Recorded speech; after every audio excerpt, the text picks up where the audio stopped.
There we go.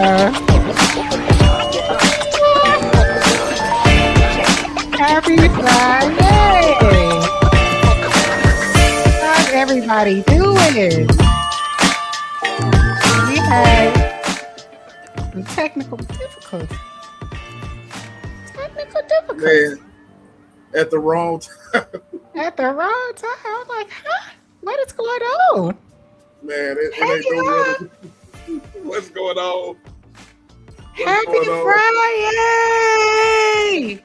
I'm trying to get my monitor on here so I can. What's up, y'all? What up? What's up, y'all? Usually he comes up first, but I was like, let me pop up here real quick. Let me pop up here real quick just in case. Joe, I've been struggling, Joe. Thrive and Glow with Joe. He struggle streaming. There we go. There we go. Struggle streaming. Struggle streaming. Golly, man, how are y'all doing, man? I'm trying to get it right, y'all. Right before we're sitting up here having a conversation, y'all. And then as soon as I hit the button to go live, he said, be right back, which is normal. He says, be right back. And I'm like, okay, cool. Next thing you know, he gone. I'm like, okay. About 5 minutes in, I'm like, bruh, what's going on? What's going on? What's happening here? I had to reboot my modem and everything, man. I'm like, what the world? What is going on, man? What is going on? But we here. It's Friday. We missed you guys from last Friday. It has been a crazy, emotional week for me. So I'm kind of happy to be here. I haven't been feeling well. So I'm happy to be here. I'm happy to see the people in the chat. I'm happy to see the folks in the bushes, the bushwicks. Thank y'all so much for coming and hanging out with us. We're going to try to give y'all a show. Okay. What's up, y'all? Last week I had to graduate the kiddo. Yep. And so had family down, so I really couldn't stream, you know what I mean? So I want to say shout out to my family and shout out to my daughter who graduated last Thursday in the rain, ladies and gentlemen. Congratulations, Pooh! She just passed by her. Congratulations, Pooh! So Pooh graduated Thursday, and if I'm not mistaken, Joe, you're in the chat. You were at the graduation. They said this was the first time in her high school's history that it rained on graduation night. So they had graduation, and they practiced. They went to school that day, ladies and gentlemen. They went to school that day and practiced. They practiced. The seniors practiced on the field, and then they practiced in the auditorium because they knew it was going to rain. But I picked her up from practice from school. They gave all of the seniors tickets in case they went into the auditorium, right? So my family, sis, we're driving to the school, to the stadium, and it's pouring down rain. That's crazy. It wasn't thundering and lightning. It was just pouring down rain, and my sister and Joe and other family members were there, and we just couldn't sit in the stand. We just stood up, But little did we know that the principal said, "Hey, the students wanted to make this a memorable right. day. They wanted to go ahead and have, They wanted to have it in the rain. Yes, yeah. And I got video footage that's coming, ladies and gentlemen. They were having a time. Pooh was having a time. They weren't like ducking down or anything. They were just, it was just enjoying it. They're just enjoying the moment. Spring showers. Facts. Spring showers. It was drenched, and it was, I will say, your boy, you, I know you said it's been an emotional, week for you. It's been an emotional week for your boy as well. Pooh and I have. I told you behind the scenes, sis, that Mm-hmm. been kind of emotional. I, Mm-hmm. I ain't gonna cry in front of everybody or anything like that, but you know, your boy has it's been a long road. You know what I mean? It's been a long, hard road. Raising Absolutely. raising a child, practically by yourself. And if it wasn't for women in my life like Thrive and Glow with Joe, my two sisters, my Mm-hmm. aunt, shout out Mm-hmm. to all of them. You know what I mean? I wouldn't be able to make it. You know what I'm saying? So Absolutely. I don't really brag about being a father that's doing it on my own or anything like that.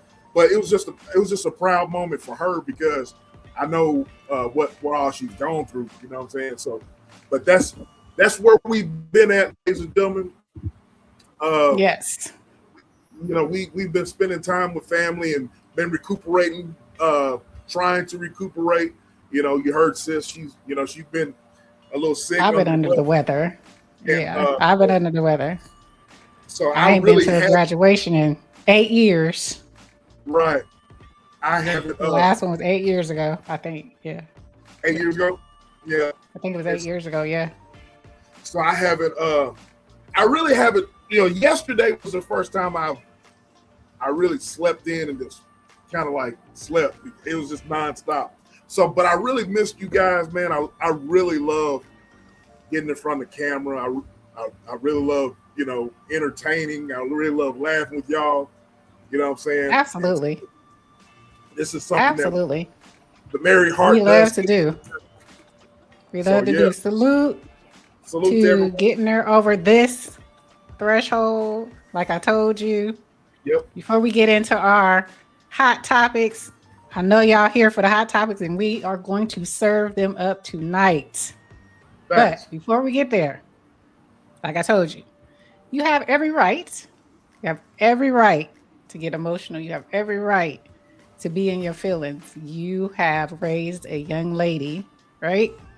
You raise a young lady, no pregnancies, no uh drugs or anything like that. Not to say that that comes with it, but you know what I'm saying? She looks like a young lady. And if that makes any sense, she looks like a young lady. Sometimes young girls that are teenagers, they look like women already at 15, 16. She still looks like a young lady. Yep, She yep, carries herself like a young lady. And you have to, pat yourself on the back for that.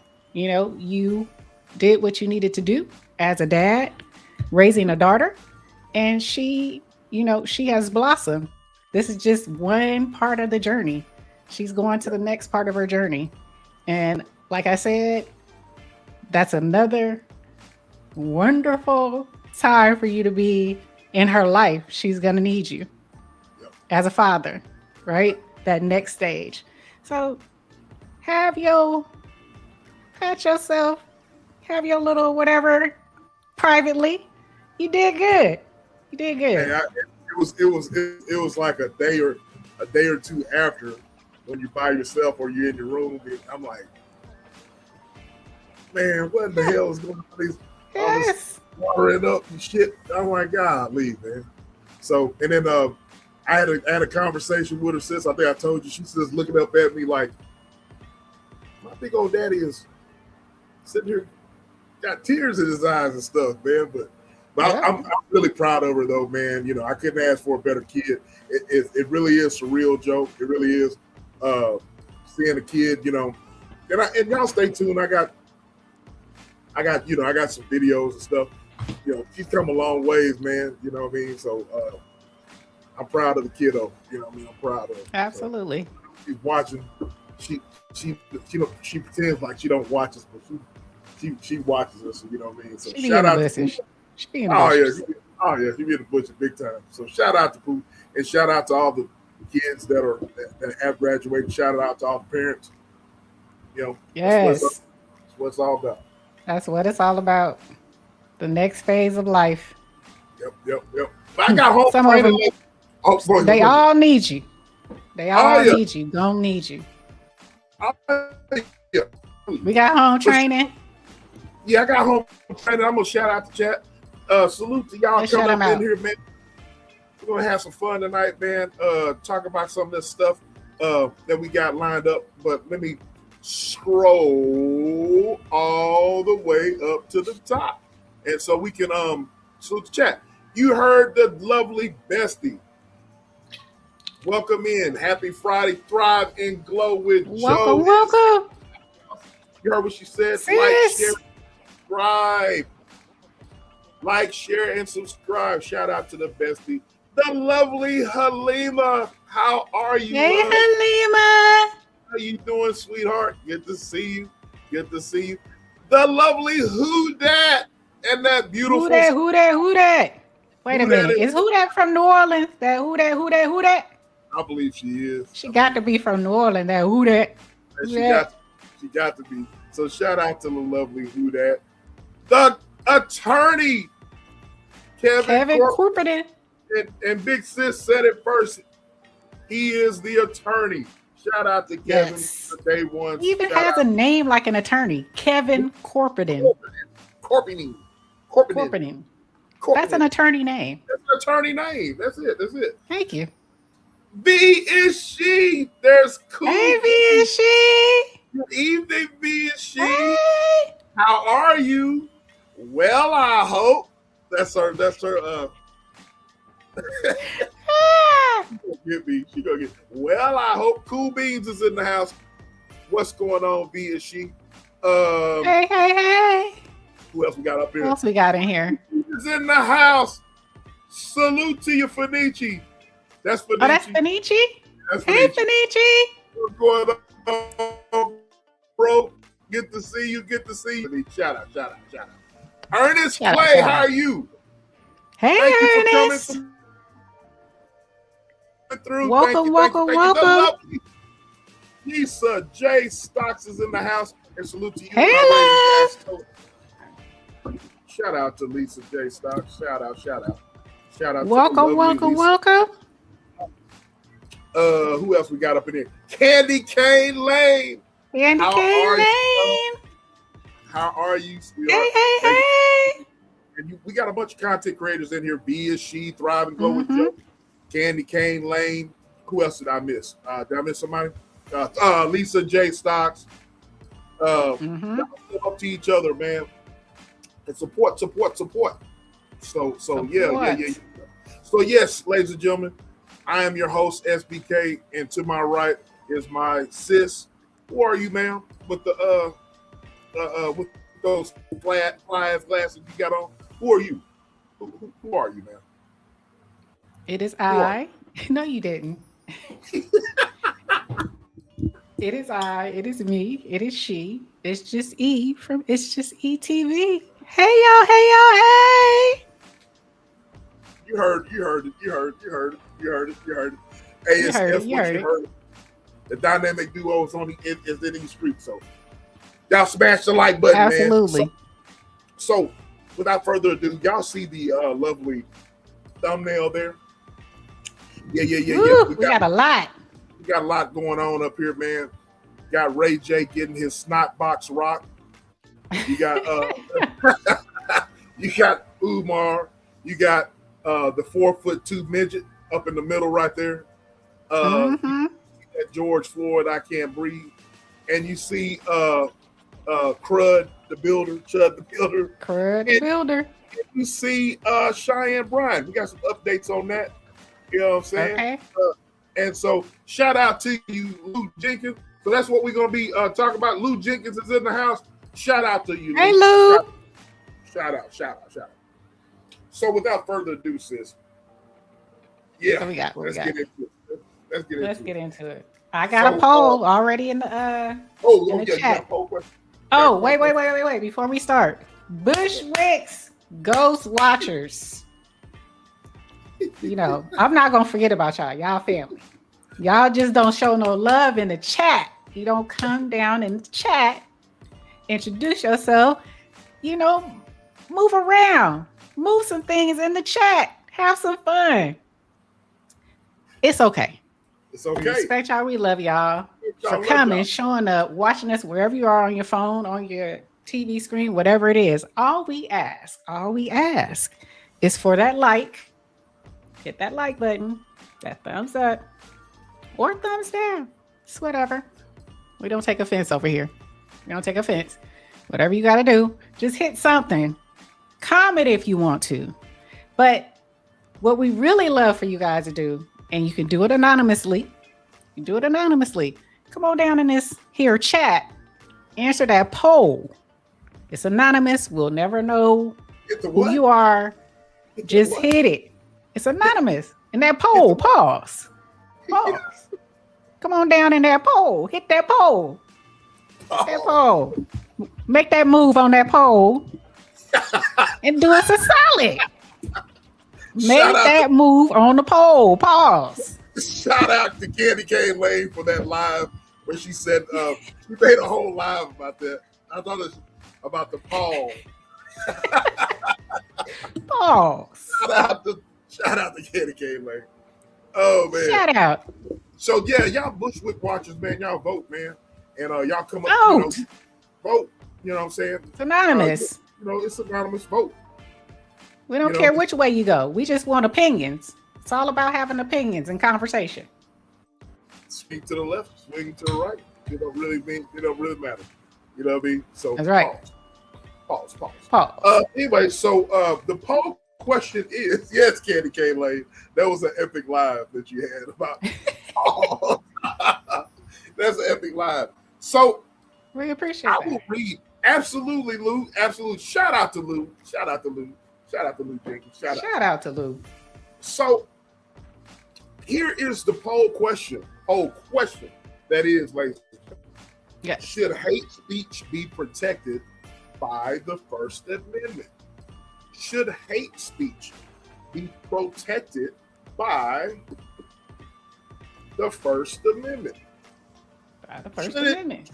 Should it be protected? What do y'all think?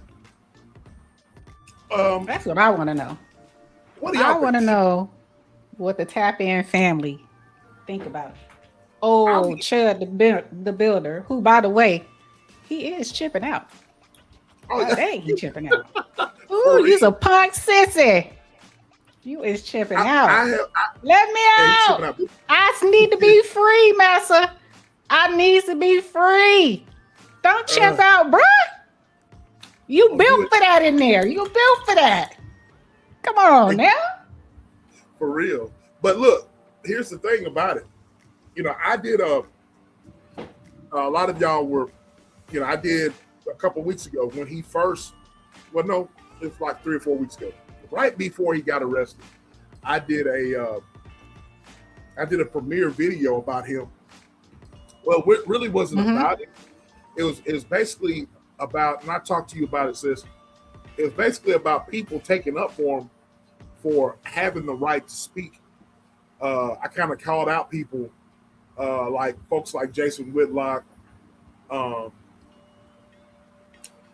people,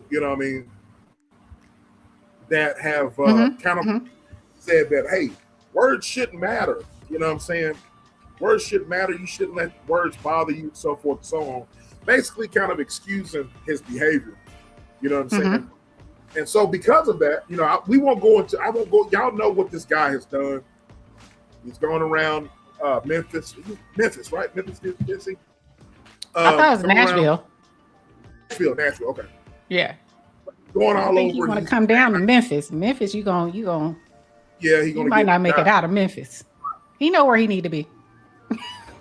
Exactly. He knows where he knows, yeah. And I won't say that. So I won't go into all, y'all know what he's done. He's antagonized people. You know what I'm saying? Antagonized black people, calling them the N-word and all that type of stuff. So finally, he did what he did in front of the courthouse. He shot a guy. He cheddar bombed himself. You know what I'm saying? And so in the process, he cheddar bombed himself. You know what I mean? Is that called friendly fire when you hit yourself? I, Is that friendly fire? I guess you could consider that friendly fire too. Cheddar Bob yourself. Woo! Self in the process, Friday. trying to kill somebody, another black man. You know what I'm saying? So now he's in jail. It's still $1 million, but they kind of dwindled it down a little bit, didn't they? Yeah, it dropped from 1.25 to $1 million. Right. So that's how I said. Hey, that's friendly fire. He's friendly, all right. Cheddar Bob himself.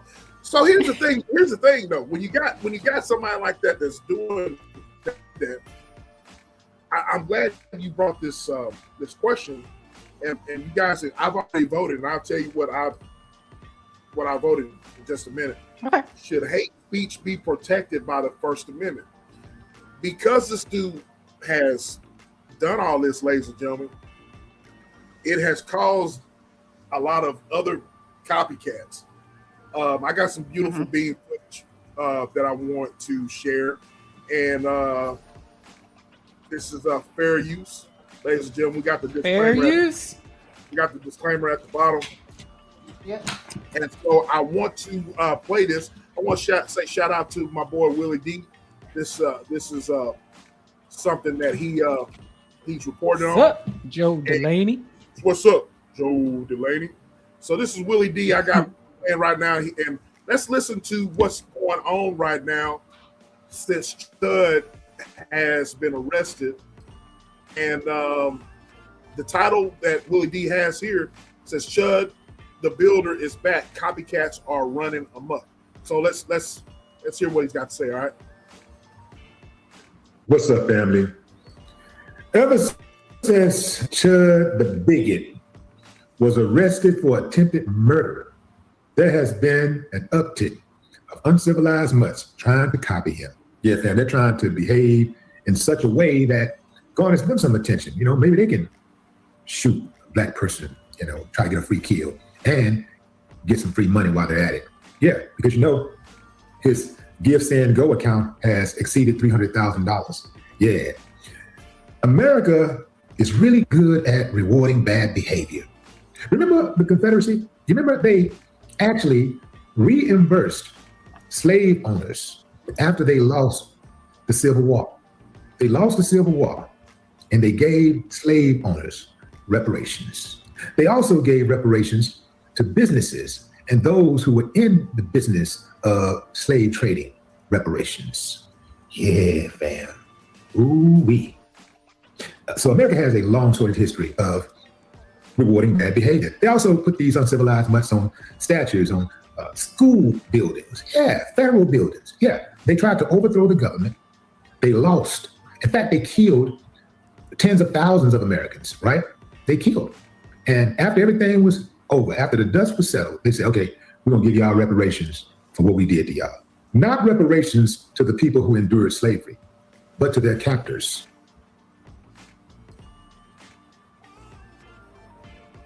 Can y'all hear me? Yes. Yeah, fam. So let me bring you up to speed if you're not can y'all hear me?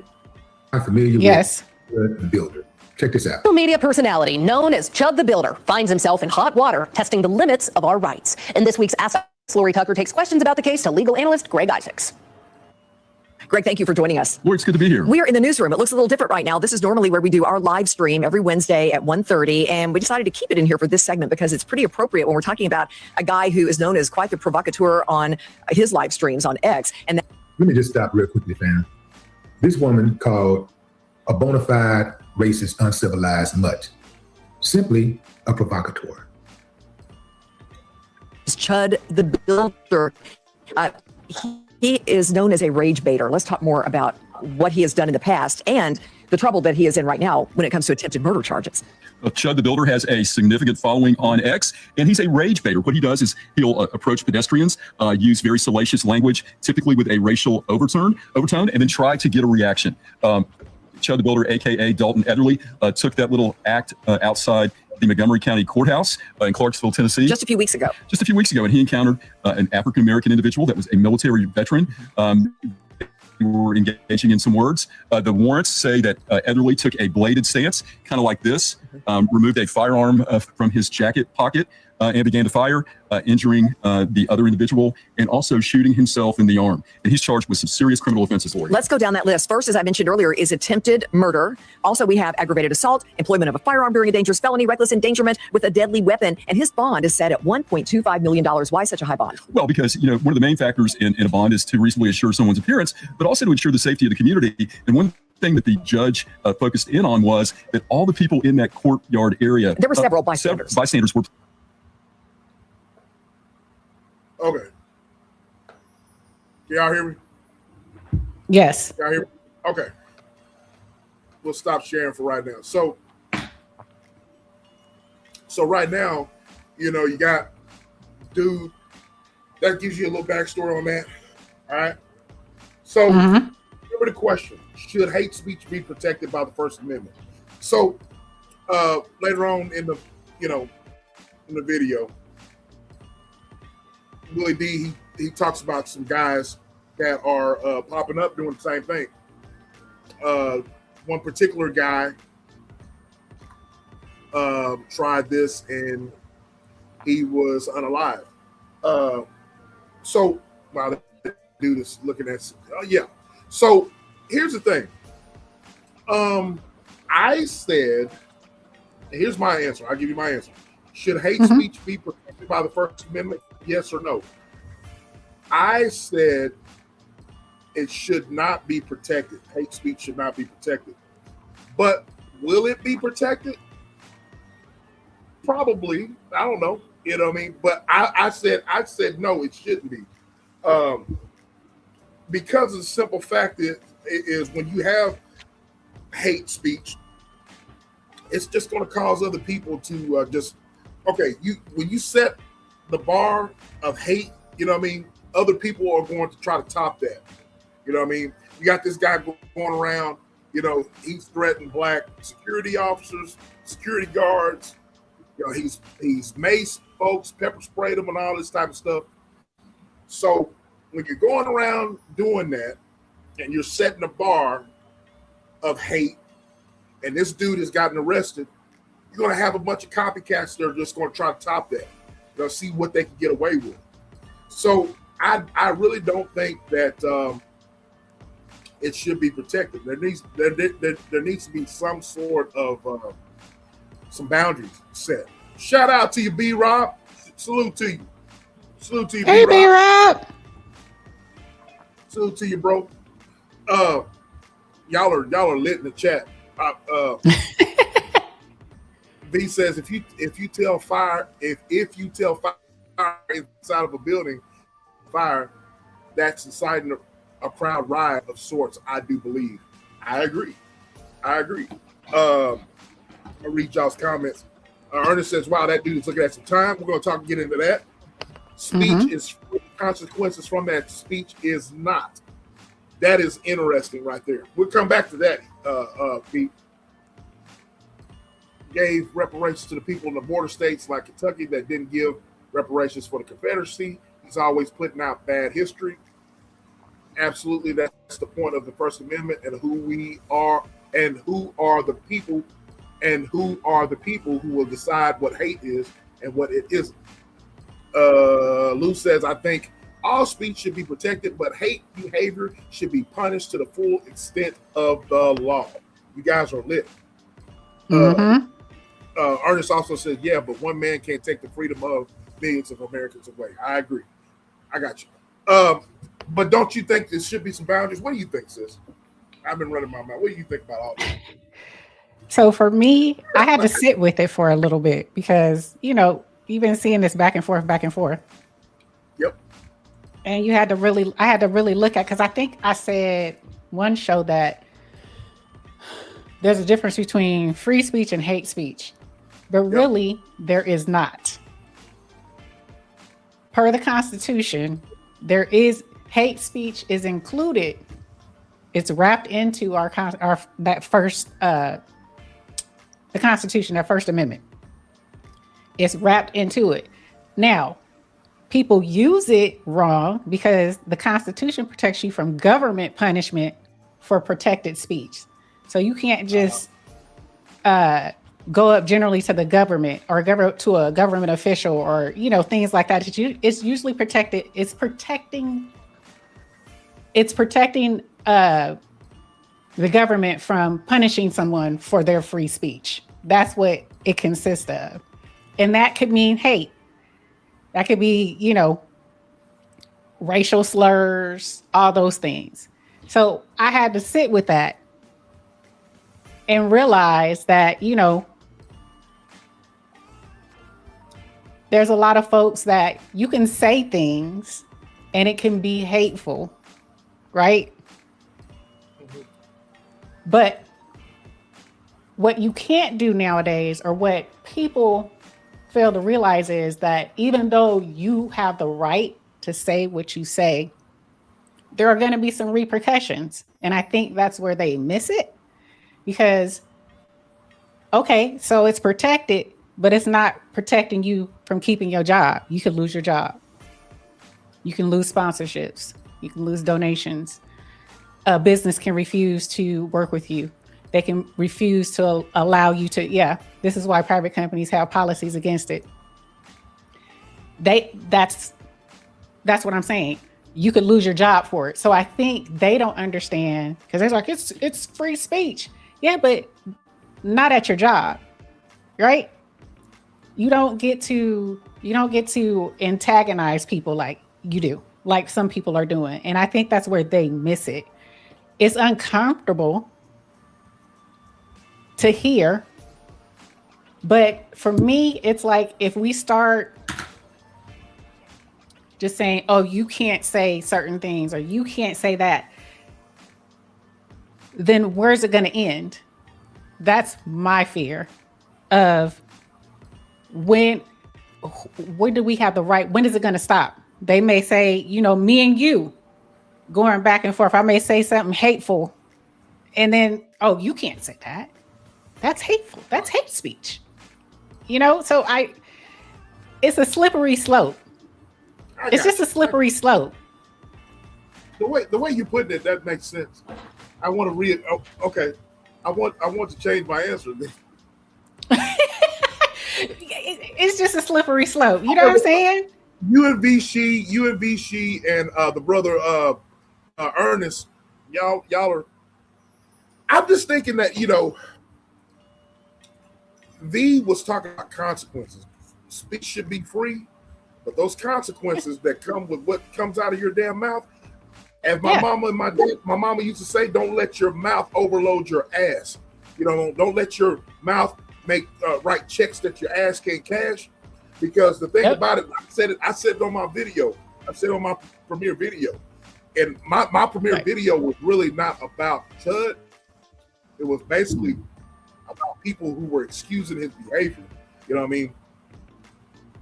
I don't know. That's what I'm saying. Who is too gray, and who can make the assessment? You know what I'm saying? Yeah. Joe, you said it's a slippery damn slope. The way you put it, sis. See, look, y'all don't understand. Sis and I, we talk about things, but see, I like to keep the emotion and the topics. When we're talking behind the scenes, ladies and gentlemen, I have to stop her. I'm like, hey, wait. Let's leave it. Let's leave it on camera. Let's get it on camera. Right. You know what I mean? Right. And so the way you put it, sis, I didn't think of it that way, because once you and thank you guys, B and Ernest, Joe, thank you guys for y'all's commentary in the chat, because the way I'm thinking is this: when you have guys like that are taking things and being a thorn in folks' side, I was just thinking that, of course, that's hate speech, you know, but if we're going to prosecute this guy for hate speech, not for his crime of attempted murder, but if we're going to prosecute hate speech, then, as you said, sis, folks can take it to the extreme with our show. You know what I mean? Yep. We could be Exactly. talking about stuff up here that's, just totally harmless, and that can offend someone, and someone can take us to court. You know what I'm saying? Or I Oh, could that be was up. hate speech. That's hate. Right. It's the truth. So and then that's a do slippery you put an slope. age on it? So if a kid, kids can be cruel. Mhm. They can say some hateful things. So are we going to put an age limit on it? When is it when you're knowledgeable of what you're doing and what you're saying? So it's just once you start putting laws in place for things that should be common sense, should be, morally, you should know right from wrong. That's when I don't feel we have to govern or put laws on things that should be common sense. Right? Right. Bro, it's just common sense. Now, can he write a check that his ass may not be able to cash? Absolutely. And you would have every right to do so. He get his butt whooped. He probably would have got his butt whooped. Like I said in my and everybody in the chat just about was in my premiere video. I cannot tell you if he came up to my face and did that, he wouldn't be on this earth, ladies. No. And he knows where to do it. He's in a major city in Tennessee, Nashville, Tennessee. Never been there. But I guarantee you, he ain't gonna bring his butt to East 14th. I guarantee you, he wouldn't bring his butt to 3rd Street in Frisco. I guarantee you, he ain't gonna bring his butt to North Richmond talking that mess. He ain't gonna make it out. And any barrio, any Serranos or Norteños, I guarantee you ain't gonna make it out of there. I guarantee you. He knows where he can do that. So, because I know where I'm at now, he's not gonna make it out. You know what I mean? Oh, wait a minute. Vichy said, can y'all look up the definition of hate speech? Hold on. I got you. Okay. And V, you've been preaching. You got some more comments that I want to read while Sis is looking up your. I got it. It says hate speech is any communication, spoken, written, or behavioral that attacks, demeans, or uses discriminatory language against a person or group based on inherent characteristics such as race, ethnicity, religion, sexual orientation, disability, or gender. But that's all encompassing under the First Amendment. That's a part of free speech. Those very things. It's a part of free speech. So it's protected. You don't have to like it. You don't have to put up with it, but it's a part of free speech.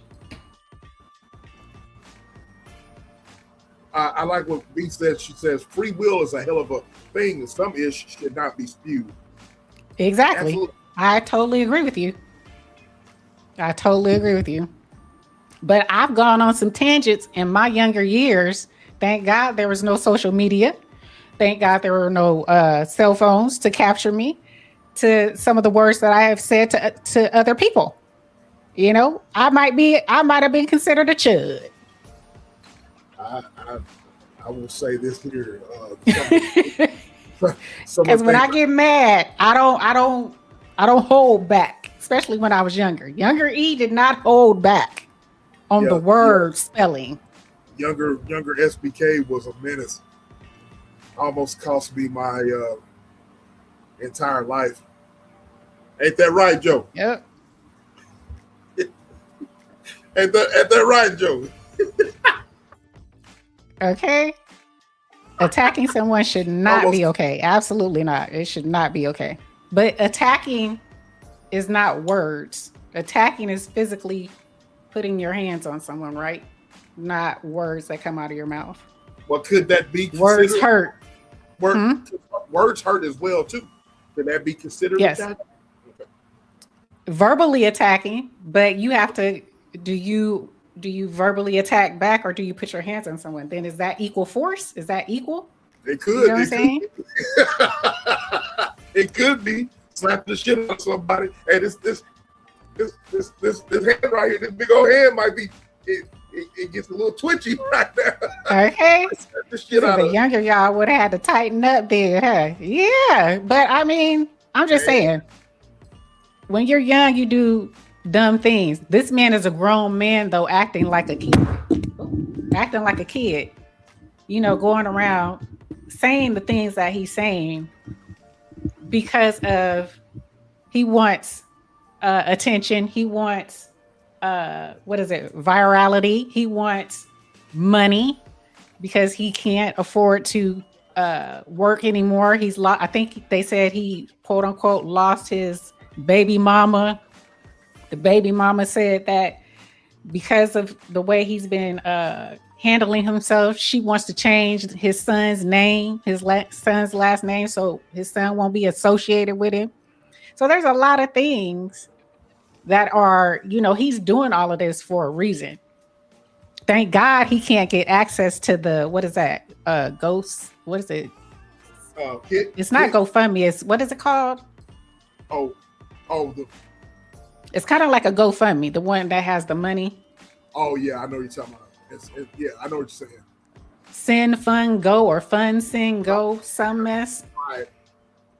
Thank goodness that they shut that off and said, you know, you don't have access to that, because, you know, that was up before even all of this happened. But, you know, people are trying to utilize that to get him out of jail, but they don't understand bail at all. Right. So let me ask you, do you think, I think what we're talking about is going to tie into the next situation we're talking about. Do you believe the gay accusations about him? You heard about him? Heck yeah. Heck yeah. So you believe that? Heck yeah. He was taking a shalom. He's taking a shalom. That Yep. woman that said she used a strap on that food. Yeah. I do. She came out real quick. She was like, look. She said that food was taking all of the strap on. Taking it. Like, he's a little bit bigger. It used to jiggle for me. I used to like to see it jiggle for me. I'm like, wow. And she had it, and he remembered her. She had it. Yes. She had it on camera. She said, you used to deliver, King. You helped save my life. You see, now all that came out before he went to jail. He didn't say nothing. He didn't respond to nothing she said. He didn't rebuttal at all. So you say it's really 50-50 in the poll. Let me see what the poll say. Yeah, I'm looking. I just before you sent that candy cane, I was looking. I was like, it's 50-50. Oh yeah, it is 50-50. It's 50-50 in the poll. Yeah, this is good. This is a great conversation, because I was thinking everybody was gonna go with yes, the First Amendment, should hate speech be protected by the First Amendment. I thought everybody's gonna go no. I said no. I said no, but sis persuaded me to change my answer, but I couldn't change it. So, but I went with no. But I understand what y'all are saying now. You know what I'm saying? So 50%. It's 50%. It's split on both, on the vertical and the horizontal. I kind of. Wow. Yeah, man. It's a contentious. It's definitely a contentious conversation. I think you gotta. Sometimes it's hard to remove the emotion, because nobody wants to be called out their name, right? And that's definitely a name that, you know, has a lot of scars, right? Oh yeah. But you know.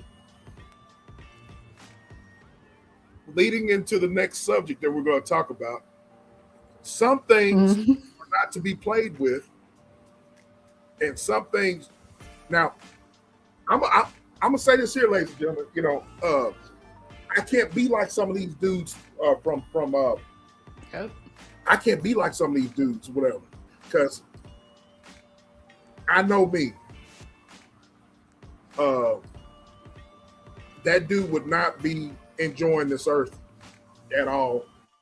If you said shit around me, he would not be enjoying earth at all. Ain't nobody going to say, I'm not going to take no shit from no dude. I don't care what color he is, but if you were to say that, I'm minding my business, I'm not supposed to walk away on that. You know what I mean? Right. I'm supposed to. You know what I'm saying? And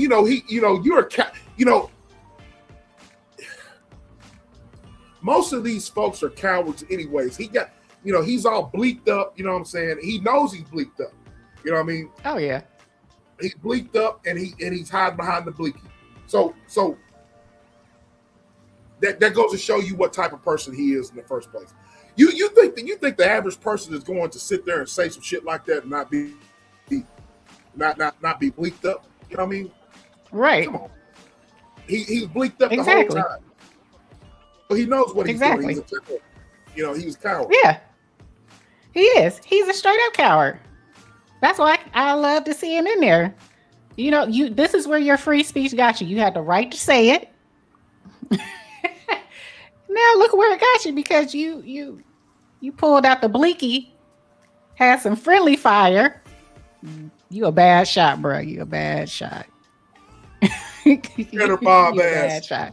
Cheddar Bob ass. Cheddar Bob. Okay.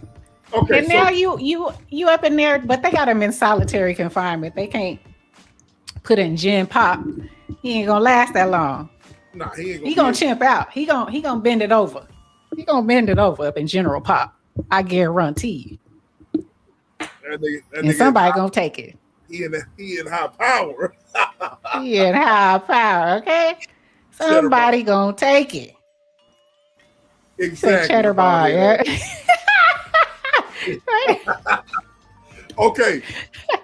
So let's switch gears, ladies and gentlemen. We're talking about I know where you're going too. You know where I'm going. All right, let me end this poll. We're talking about free speech, y'all, right? Yeah. B, you made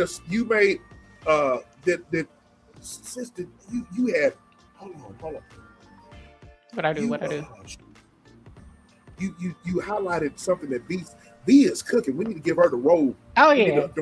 V got her she got her opinion, and I love it. I love it.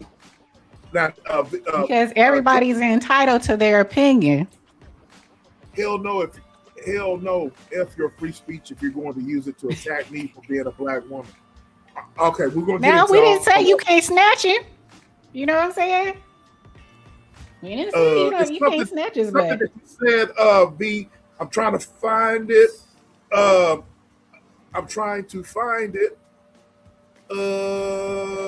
You know what? I'm going to just ad lib or kind of like,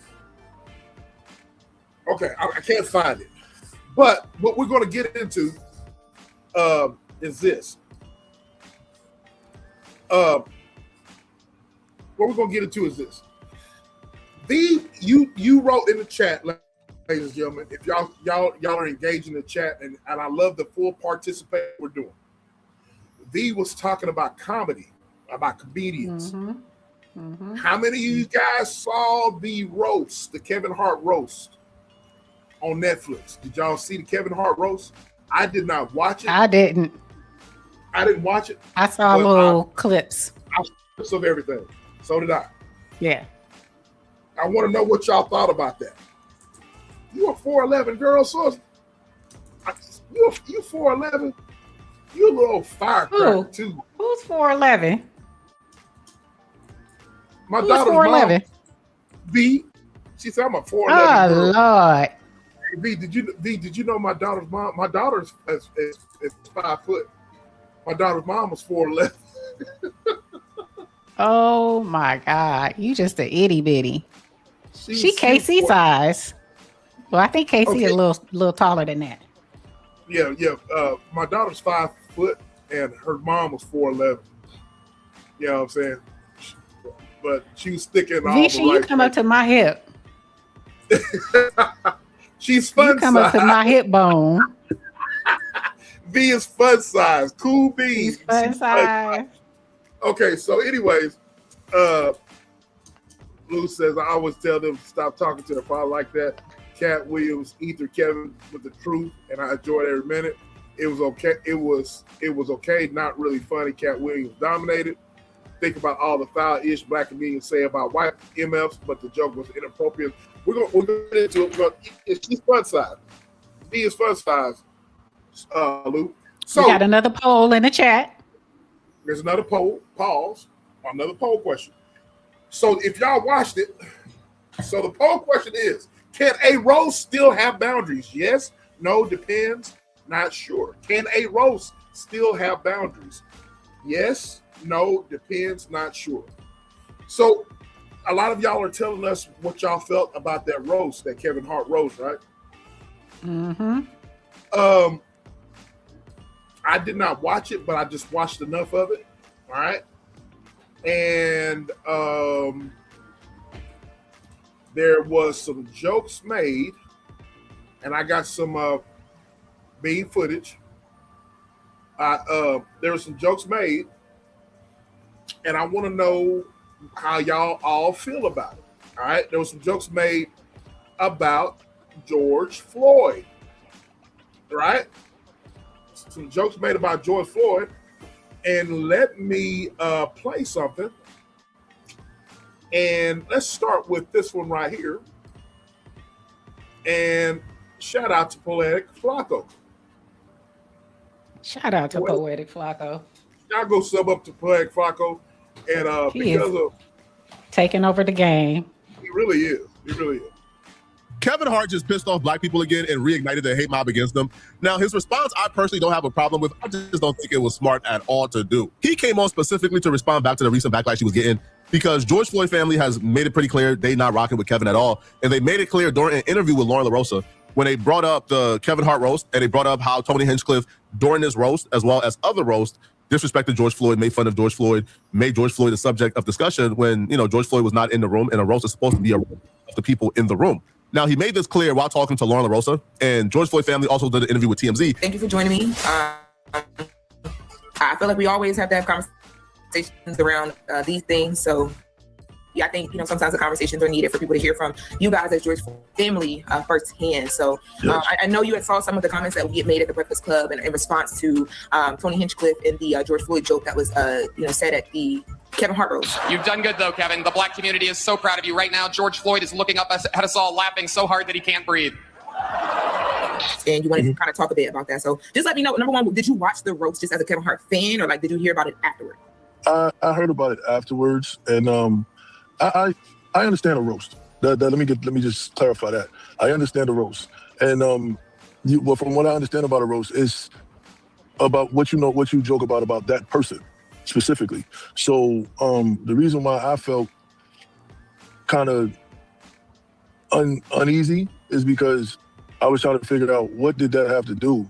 What kind of punchline was that? Y'all heard me co-sign those sentiments when I made my video on the joke. I just thought, how many more opportunities do black folks have to give Tony Hinchcliffe to disrespect us? George Floyd was not in the room. It was a roast of people in the room. He brought up George Floyd because he knew what he was doing. He has brought up George Floyd in every other roast he has done. And that's something the family has also touched on.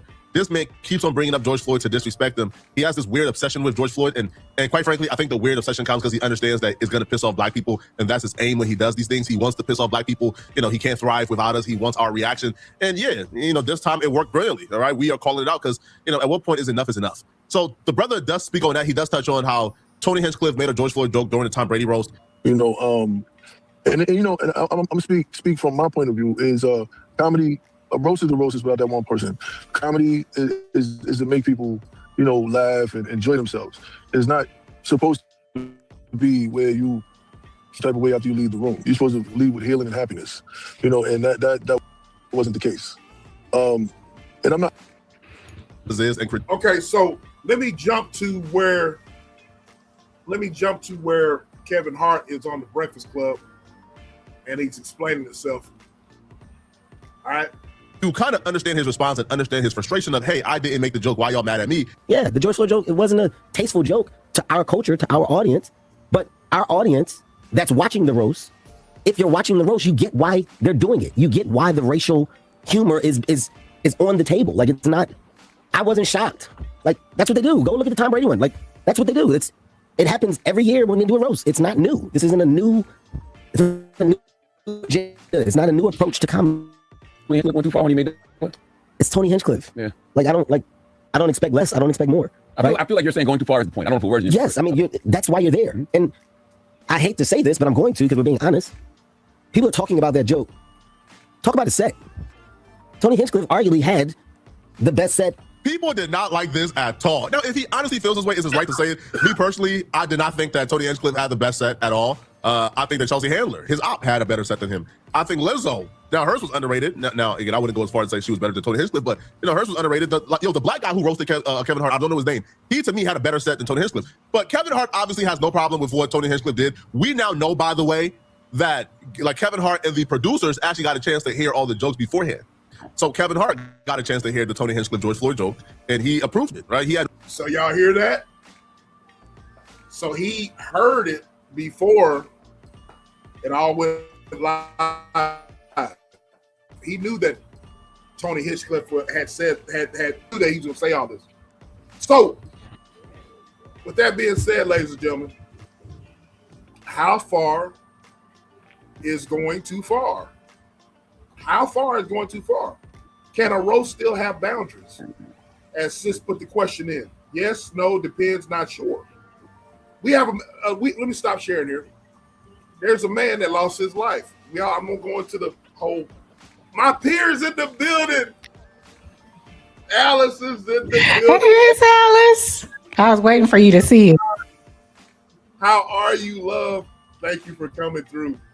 SBK, can y'all please look up the different types of comedy, please? Okay. All right. Okay. He's on it right now. I'm on it.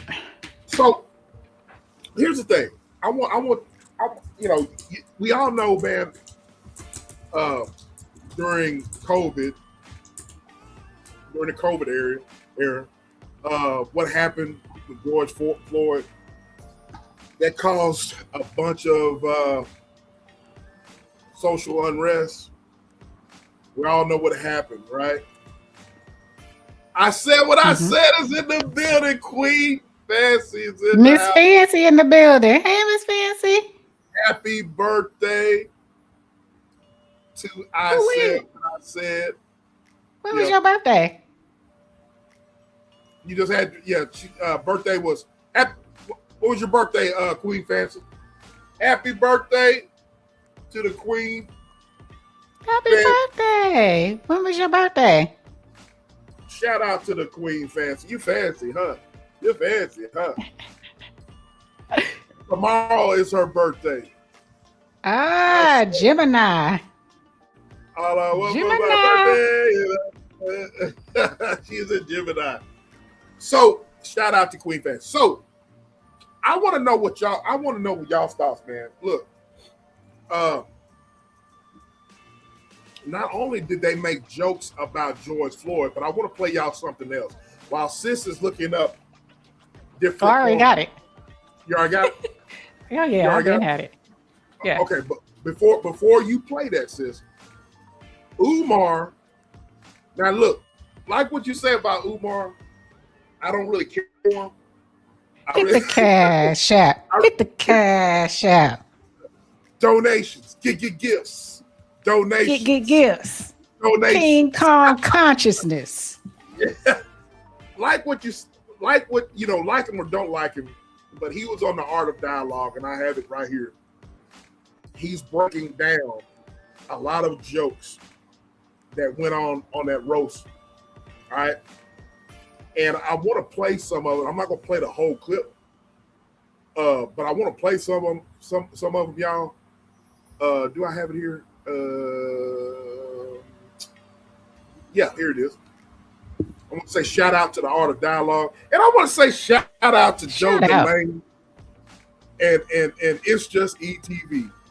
They have got me. Look, y'all. I don't know, man. Look, y'all have got to understand. There is content outside of this world other than effery. You know what I mean? And it's like, man, They just opened my eyes to another whole algorithm. Oh, another genre. Yeah. A whole nother genre. You know what I mean? I'm trying to get sis to talk about this one particular subject, but I'm afraid that y'all don't know. But I think some of y'all might know, but we'll get into that. But let me play this, okay? All right. Okay. Ain't nobody in the vertical. Keep voting in the vertical and in the regular. Cast your votes anonymously. And a roast still have boundaries. So Umar was on the Art of Dialogue. And shout out to Art of Dialogue. Great content here. Umar talks about some stuff. Now, whether you like Umar or not, he's bringing out the facts of what was talked about and what was made fun of, and the comedians of what they were making fun of on that roast. All right, so let's play it. Backlash right now for some of the jokes that was told on that. You seen it? Art, on Mother's Day, Netflix had a Netflix is a Joke Festival, whatever that is. And part of that Netflix is a Joke Festival, they had the roast of Kevin Hart. I didn't know what this was. I didn't know what it was going to be. I didn't intend to watch it. And then all of a sudden, the day after Mother's Day, my phone started blowing up. My Instagram inbox blowing up. My WhatsApp, my email, you name it, is blowing up. My Patreon is blowing up. I see a clip of a white comedian making a joke of George Floyd's death. It wasn't fun. It wasn't comedy. It was racist. But I thought that was the only joke of the Kevin Hart roast that people had a problem with. So I said, I'm going to need to address this, but I can wait. And then my phone continued to blow up. Brothers and sisters saying, Doc, this wasn't the only joke. It was dozens of disrespectful, insulting comedic material during that Kevin Hart roast. So I decided to watch it, Art. I spent 3 hours. It was about 2 hours and 45 minutes. I watched the whole thing from start to finish. I want to first read some of these jokes for your audience who did not see this. It starts off with Shane Gillis. He's the host. I never heard of the devil, but I know who he is now. He starts out by saying, I want to thank Netflix for choosing me to co-host this celebration of Black excellence. And when I heard that, I said, okay, that's an underhanded jab at Black excellence. He's basically trying to say, ain't nothing excellent about y'all. Y'all just a bunch of dumb niggas. That's what he was trying to say. But I said, okay, let me be patient. Because remember, Art, this is a 3-hour program. Then Usher comes out. Shout out to my brother Usher. He performed. He threw some jokes at Kev Hart. It was nice and clean. Shout out to Usher. I had no problem with my brother Usher. Then Tom Brady comes out because Kevin Hart, I believe, hosted Tom Brady's roast back in 2024. Tom Brady wasn't as bad as the others. He says things like, unlike your real dad, I actually showed up. He looks out at the crowd. Tom Brady says, who are all these people? I thought Spirit Airlines shut down. In other words, you're a bunch of broke Black niggas. How did y'all afford to attend this show? Mind you, Art, is mostly white people out there. So this lynching took place in front of a predominantly white audience. I want to shout out my sister, Regina King, Art. Excuse me, Regina Hall, not Regina King, Regina Hall, because I didn't see her laugh or barely laugh at any of the jokes. She was up there on the podium sitting down. She did not find it funny. Thank you to Sister Regina Hall for maintaining your integrity, as much of it as you could, during this public lynching of Black people described a comedy show. Shout out to Regina Hall. Art, they were cursing through the whole thing. Vulgarity, profanity. It was nothing but degeneracy. But let me continue. Shane Gillis makes this joke, Art. He says, Cheryl's husband unalived himself. Obviously, Black does crack because he jumped off a effing roof. Did you hear what I just said? I'm going to say it again. Shane Gillis said, Cheryl's husband unalived himself. Obviously, Black does crack, is married to Cheryl, and jumps off effing roof. So I do my research, Art, and guess what I find out? Her husband took his own life by jumping to his death, bro. They made a joke about her husband's suicide, Art, and check this out. It wasn't one joke about her husband's suicide. They repeatedly, throughout the whole show, made jokes about Cheryl Underwood's husband's suicide to millions of people watching this Netflix special all over the world. Let's continue. They call Pete Davidson a winner, W-I-G-G-E-R. You know what a winner is? A white person who loves niggas. Then he said, the Golden State Warriors logo is a bridge. Don't show that to Cheryl's husband. You see that, Art? Her husband is deceased. He took his own life. They repeatedly made jokes about this woman's deceased husband. Don't show her husband the Golden State Warriors logo on their jersey because he might want to jump off the Golden Gate Bridge. Let's continue, Art. All right, I'll play one more and and we'll get into it. All right. Then Shane Make sure said, y'all keep racist voting. devil, Shane Gillis. He says, The I poll called is still Cheryl last open. night and asked her if it was okay to say some of these jokes. I want to say this to my sister Cheryl Underwood, Art. I love her. I respect her. Great comedian. I love you, Sister Cheryl. But don't you ever again in your life give permission for white people to disrespect you, disrespect your deceased husband, or disrespect us. Because one thing we got to understand, Art, when they make these jokes about these comedians, they're not just attacking them. They're attacking all of us because they're digging up these old racialized jokes from the slave plantation and they're trying to make them popular again. I know exactly what this is, Art. Just like they trying to put us back in Jim Crow with the vote, they trying to put us back in Jim Crow with the comedy. They're trying to get our black comedians to give them a license to publicly insult, belittle, disparage, and disrespect black people. And I want Netflix to know we're not having it. We're not having this. We are not going to stand by and let white folks manipulate our comedians into making an ass out of themselves on TV for money so they can make it look like black people don't mind being treated like porch monkeys. Black people don't be in mind treated like animals. See, they shouldn't have the right to vote anyway. See, they should all be locked up anyway, because who would sit up there and laugh at themselves being humiliated by racist white people? Let me continue, Art. Another joke. Kevin, it must suck being at 5'1", but at least being that short allows them to tell you apart from all the other blacks. In other words, Art, we all look alike. Then Shane said, they told me to be racist. He said this, they told me to be racist. He said it on the mic. And listen to this joke from Shane Neanderthal Gillis. He said, Kevin's ancestors came to America on a slave ship and a bottle. Kevin's ancestors came to America in a slave ship and a bottle, Art. Obviously talking about him being small, but you making fun of enslavement, the greatest crime in human history? Okay, all right, that's enough. So if y'all want to hear the rest of it, there's more. No, I got the gist of what he thinks it is. Right. There's more, but I'm going to stop right there, okay? I'm not, to answer your question, V, I don't know if you highlighted that. V, you asked me, I think you asked me what I thought about Umar. Man, we didn't have lives about Umar. Mm-hmm. We didn't have lives about Umar. Umar's a kind man. You know what I mean? That's Umar's a kind man. That's all it's to it. But a clock can be right twice a day. You know what I'm saying? Do I subscribe to Umar as far as him as a man and as a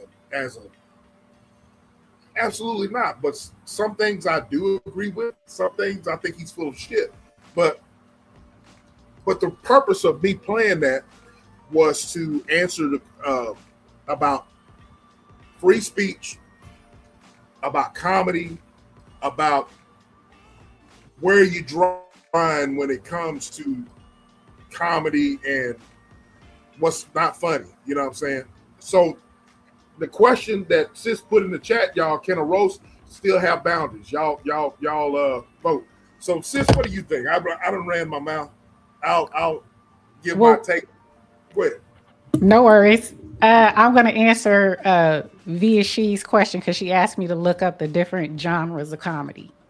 So there's like 13 different genres of comedy, the types of comedy. One is slapstick comedy, and that involves physical comedy, exaggerated facial expressions, and stunts. That style of humor was popular in the early 20th century by comedians like Charlie Chaplin and the Three Stooges. Then there's dark comedy, also known as black comedy. This subgenre focuses on the incongruent of comedic element and morbid subjects like war, death, crime.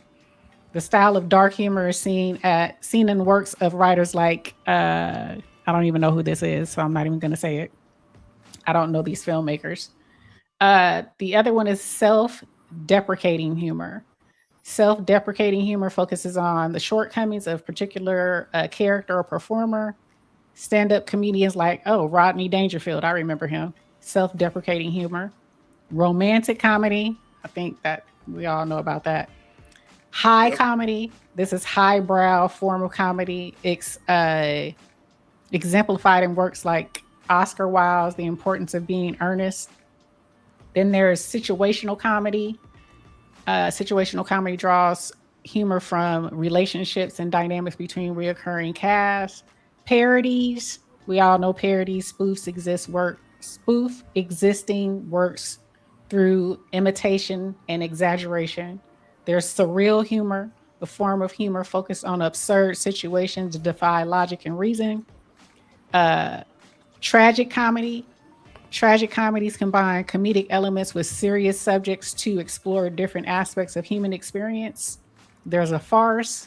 Farce centers around exaggerated characters dealing with improbable situations caused by miscommunications and mistaken identity, like Home Alone and Hangover. There's wordplay comedy. Performers use this style of comedy to entertain audiences by using wordplay, double entendres, things of that nature. There's deadpan comedy. This style of dry comedy evokes laughter through intentional lack of emotion while talking about absurd topics. And then observational comedy. Performers use observational comedy to draw attention to the unnoticed humor within everyday life. So there's different types. If I had to put a finger on it, I would say, what's his name that they have a problem with that was talking about George Floyd? He was using dark comedy, or what they say, black comedy, right? Right. So for me, with regards to this, I'm probably going to sound like a broken record. You're welcome, V. She. Hey, Blaze. Oh, Blaze in the house. What's up, Blaze? Yep. Hey, Blaze. So for this, you know, some people are arguing about the comedy. Some people arguing about it's about race. Some people are arguing about free speech, right? Some people are arguing about the accountability. Kevin is not taking accountability. But I think there's one question that isn't really getting enough of our attention, and it's more so, the question isn't whether the George Floyd skit was tasteless. We all know it was tasteless. We all know it was offensive. I think most people will agree with that. But the question is, how did the joke make it through the approval process, right? And other jokes didn't, because from my understanding, there were 18 jokes that didn't make it. 18. And then also another comedian said that this was the second rendition of the show. There was a first rendition of the show that didn't make it, and the second rendition of the show made it onto Netflix. So that means the first rendition probably didn't go over well, right? So that's just, for me, it's more so why, because when you look at a roast, and I think for Dr. Umar, the fact that he went through all of that, and I get it. Hey, little sis, was that Vines? Yeah, hey, little sis. The victorious Vine. Victory is mine. Victory is mine. Victory Right. today is mine, oh mine. I told Satan to get thee behind. Victory today is mine. We going to church, tabernacle. She said, go to church, free. Okay. That's where we go to church. Woo! So I think for them, everybody is more, what Dr. Umar said was, in hindsight, looking at it, if you look at that for what he said, yes, very raunchy, very racial, inappropriate for most people. However, the history of a roast, this is a long-standing, some even say humiliation ritual. I don't know. But anywho, it is a long-standing event. And it says nothing, absolutely nothing is off limits. When you participate in this roast, when you are the focal point of this roast, nothing is off limits. So for him to go through everything that was said, those comedians know this is a history. Like they said, Tom Brady has been a part of one. Donald Trump, they did one on Donald Trump. Snoop Dogg, they've done one on him.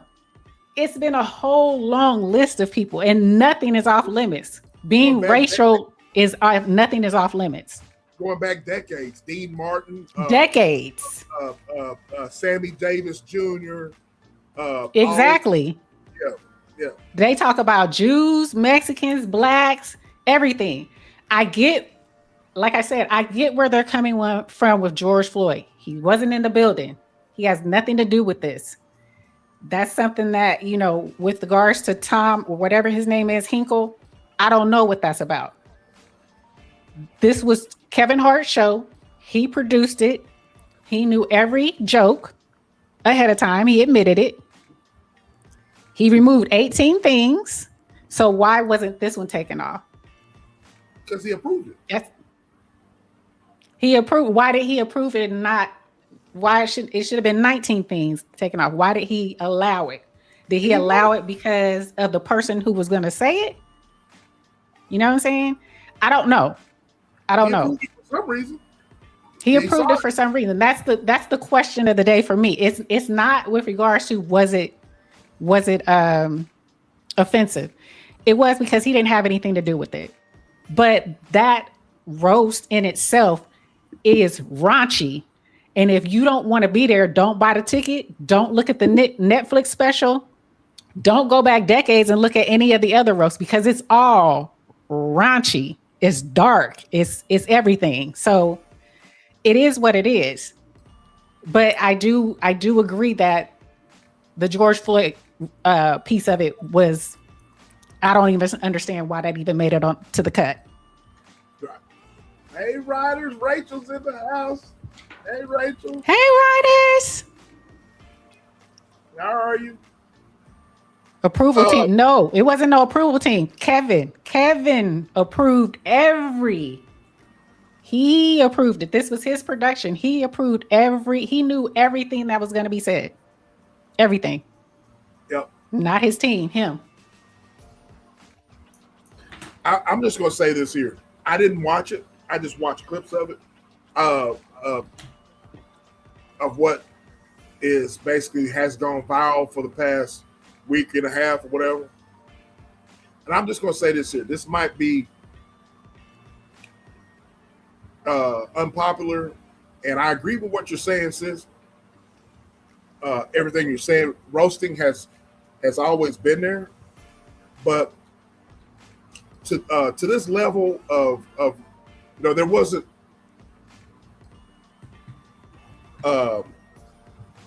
as the days go on or whatever, as years pass, whatever, things are different. You know what I mean? Like I've said before, jokes, people try to top jokes.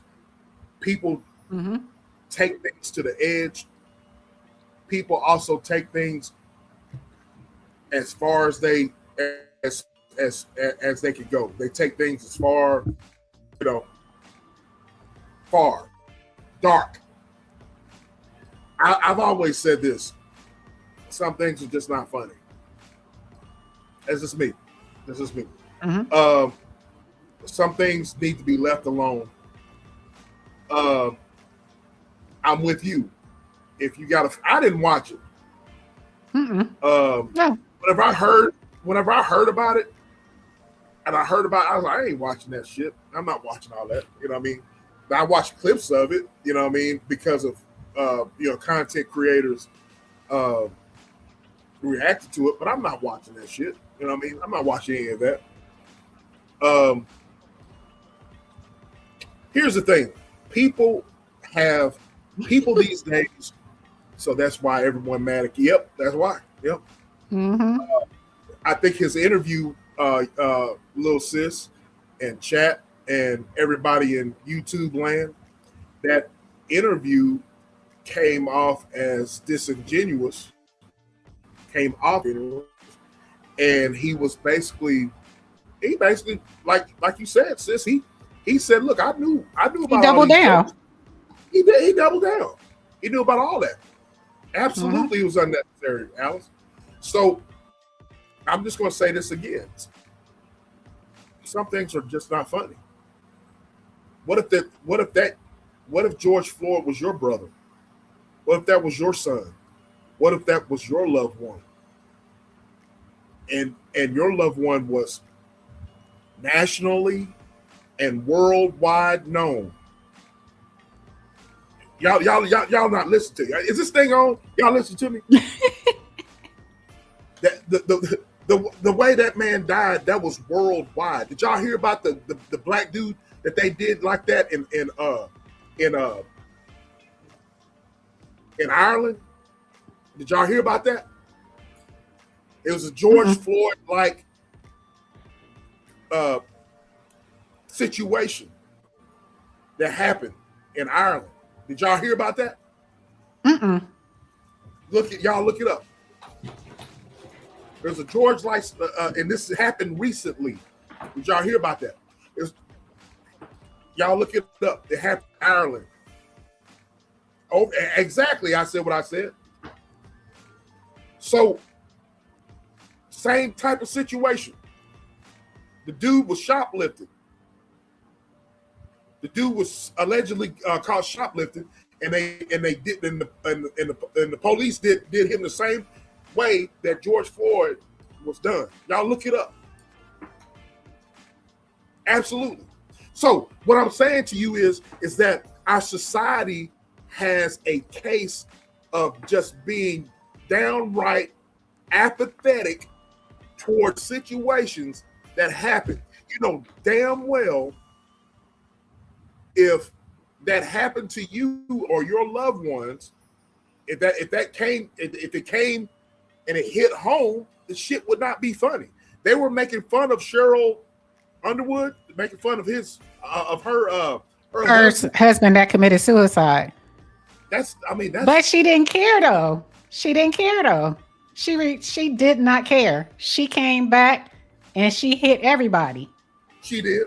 But what does that say about our society, to where your husband, person that you married, he offed himself, and people are making jokes about it? What does that say about us as a society? Absolutely, Luke. Absolutely. We are desensitized. You know what I mean? So I'm just saying, man, for me, I'm just going to stick to good old fashioned, just what's right and what's wrong. You know what I'm saying? What's right and what's wrong. I remember my mother used to tell my brother and I growing up, not everything's funny, son. Son, not everything's funny. You know what I mean? Think about what you're laughing at. Is that really that funny? You know what I'm saying? Read your comment, sis. What's your comment at, sis? Little sis said she had a comment. I can't. What's your comment? I can't. What's your comment at?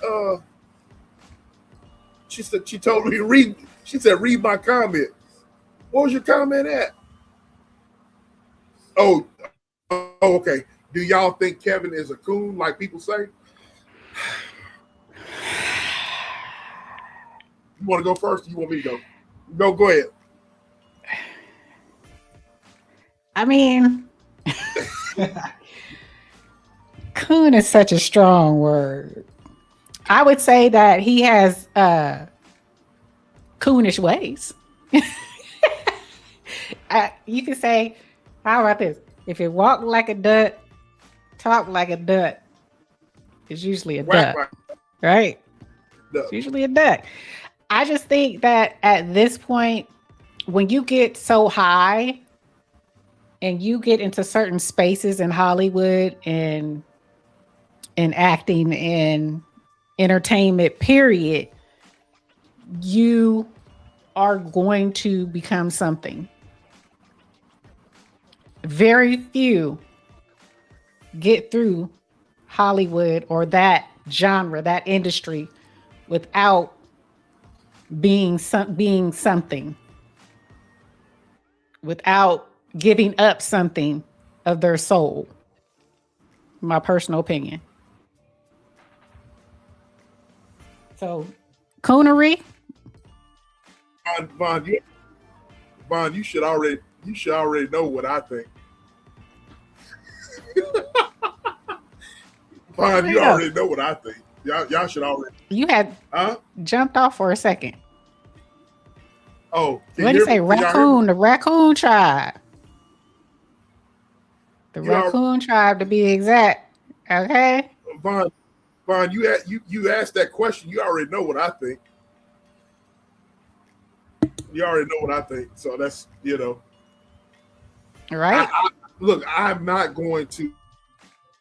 I don't think you could throw a rock in that room and not find somebody that look like us, that ain't done some coonish things. I'm just saying. I'm the type of person that would have stood up and walked out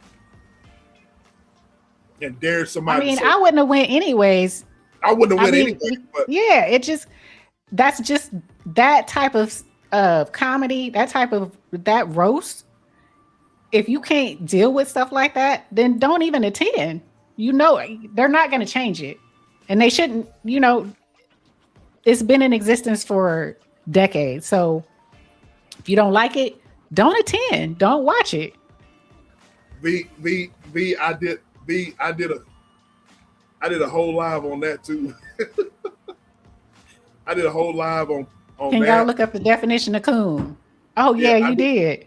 I did a whole live on and she said something. She asked, was Regina Hall a part of the Boondocks? It's not Regina Hall via she. It was Regina King. Regina King was the voice of the Boondocks. Yeah, Regina King, not Regina Hall. Let me see. Coonery. Yeah, I did a whole live about coons, Uncle Tom, and Sambos. I did a whole live. Okay, well, answer the question.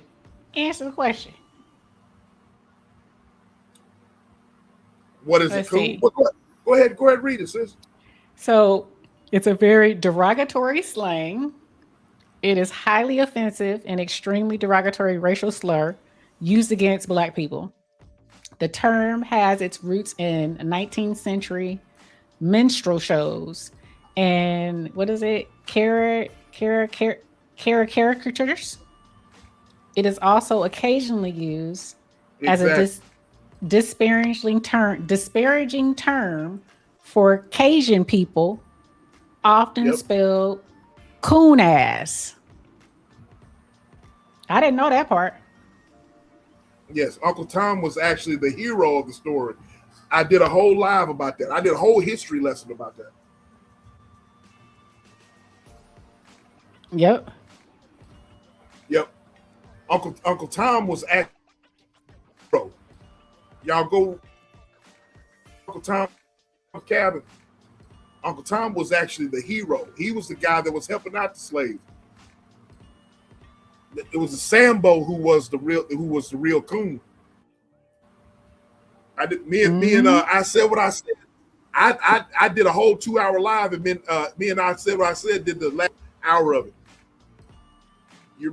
I said what I said. You drunk? You remember? But yes, but look, coonery and buffoonery and all that is alive today. So if it walks, like Sis says, if it walks like a duck, quacks like a duck, it's a duck. Acts like it's by golly, it's a damn duck. It's a damn duck. They pay him. He gets paid to shuck and jive, baby. Coon tendencies. He got more than tendencies, Queen. That dude did everything. That nigga's fingernails black like a coon while he was on the Breakfast Club, shucking and jiving. You know what I'm saying? By golly, it's about time we call out these coons. you in the same spaces as I am. How many coons you done seen on YouTube sitting here just saying? Do you feel that they justify their coonery because of the money that they make in the rooms that they are afforded to them? You damn right. Jason Whitlock. Your boy Marcellus. What is it? What's his name? Jesse Lee Peterson. Jesse Lee Peterson. I don't even know why he on the air. Lord Jesus, why is that man on the air? He can't even speak right. It's I can go on and on and on and on. I go on and on and on. Alice, you know I'm telling the truth. D, you know I'm telling the truth too.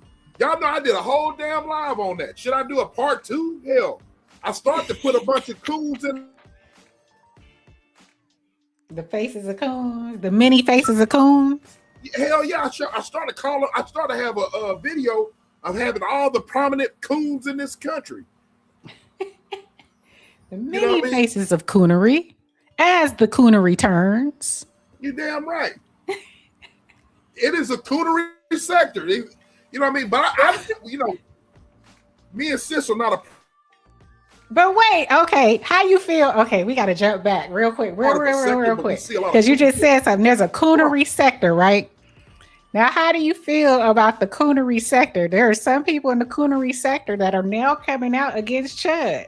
Oh, I don't think you should say that word. Like who? The Hodge twins, Officer Tatum. They now have said, "Oh, that is not right," and Chud need to go to jail. Can I say?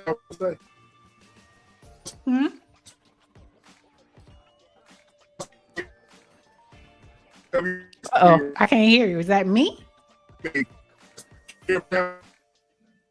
Nope. It's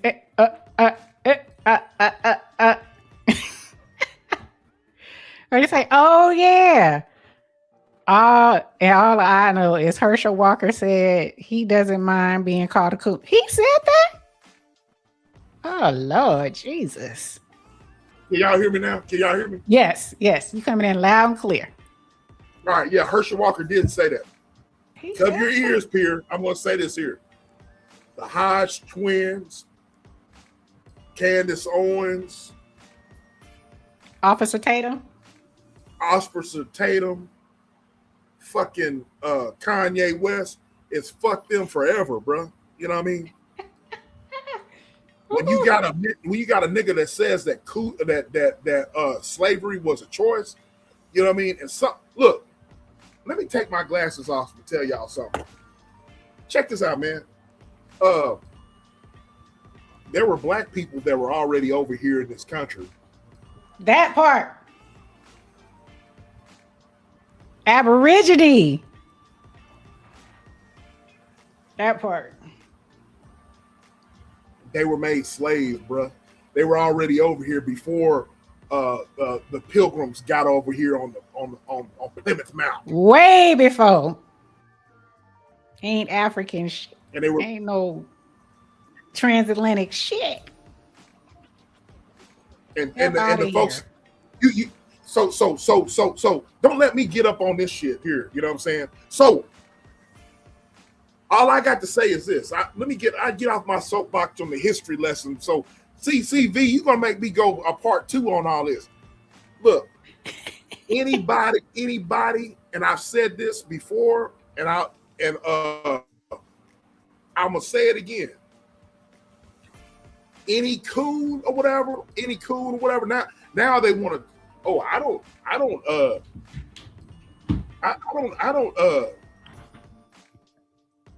subscribe to what Chud the Builder has done. You know why? They're cowards. You know what I'm saying? They're fucking cowards. Where are all the folks where are y'all at? Y'all talk about politics and shit. Where are y'all at now? You know what I'm saying? We're talking about all these social. Where are y'all at now? We're talking about it now. Where are y'all at? You know what I'm saying? Did you see what Sis said? Huh? I will break up with you over. Man, Jay is a coon. I know he's from. I'm sorry, man. I don't care if he's from Chicago The or Shy. not. I know he's from the Shy. He's a bomb ass producer, but that dude there, he's got some mental issues, bro. Oh yeah, they got him trapped. The God. He is what's that movie? Keenan Pale, or what's his name? Was it what's the movie where he's shit? What's the Keenan and Pale? You know who I'm talking about. The guy who makes those weird movies. Get Out. Oh, you talking about Kanye? Get Out. Yeah, he's shit. I don't forget his name. But yeah. Look, Jordan Peele. Jordan Peele. It's F the Coons forever for me. Hey, DR. Got it. Hey. Hey. How you doing? Kanye brought us some class. I give you that, brother. You know what I mean? I give you that. He's a bomb. He did. One of the greatest of all time. I don't give a damn if you brought classics. I don't give a damn about none of that shit. You know what I'm saying? At the end of the day, if you had to let one back at the picnic, you invite one back to the cookout. Would it be Kanye? Hello, Kanye or R. Kelly? Both of them from Chi-Town, huh? Kanye or R. Kelly? R. Kelly couldn't even be enjoying this earth right now. Come on and pray. I'll braid your hair all right, nigga. You know what I'm saying?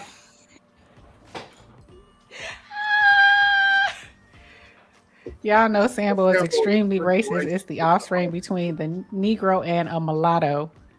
It's an old term about selling enslaved people. I had a whole live about that, Ernest. He did. Go check it out. It's on his page. I had a whole live about that. Absolutely. Matter of fact, let me find it for you. Let me find it for you and put it in the damn chat. Hold on. I'll do you a solid, brother. So yes. Little sis, I do label him a nocturnal animal that roams around at night and has black nails, has the ring around the black ring patch. You know what I'm saying? You know what I mean? I do. You know what I mean? Y'all done got me. Y'all done got me on my soapbox. So you done got it hot. All you ninjas out there that I done put my y'all done I'm just saying. The Foxy 2 Roxy is in the house. Miss Foxy in the building. She done blessed us, and you didn't even have to show your trap game to get out the bushes. All right now. Well, look, to say this or whatever, the poll question was, can a roast still have boundaries? And right now, a resounding 42% says yes. 16% says no. 42% says it depends. So yes and depends both have 42%. 0% says you're not sure. You know what I'm saying? 0% says they're not sure. We say, sure. They know. Yeah, neither one of them can be a part of the cookout, period. But look, all the coons, I'm not trying to hear all that. You know what I mean? So my stance on this is this. Not all jokes are not everything is funny, bro. I don't give a damn what the social norm is. I don't give a damn about decades of roast. Get it? You know what I mean? But some shit ain't funny. If my brother, here it is. If my brother was unalived on these streets, and you made fun of my brother, all of y'all got to go. All of y'all got to go. You know what I'm saying? Got to get up out. Got to get. All y'all got to go. I mean that. I mean that with the bottom of my heart.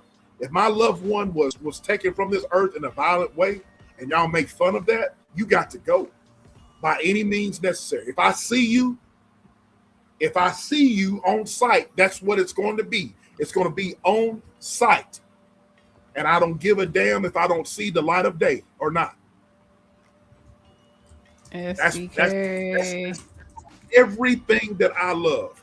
You know what I mean? It's my time that men and women stand up for what's right. You know what I mean? Go against the grain. Get you some, men need to have some balls. Women need to have, put your big girl panties on and stand up for stuff. You know what I mean? Stand up for something. You know what I mean? I just put it in the I just put your show. Oh yeah. In there, so y'all check it out. It's a history lesson, y'all. It's a history lesson.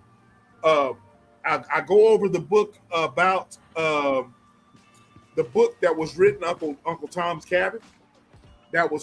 Uncle Tom's Cabin was based off a true story about the true Uncle Tom. The real Uncle Tom was a hero, bro. He was a hero. All right, y'all go look it up. Absolutely, Lou. But the thing about it is, Lou, is that folks these days can't play the dozens. We played the dozens in school. You know what I mean? We played the dozens in school, but people can't play the dozens without it. You know what I mean?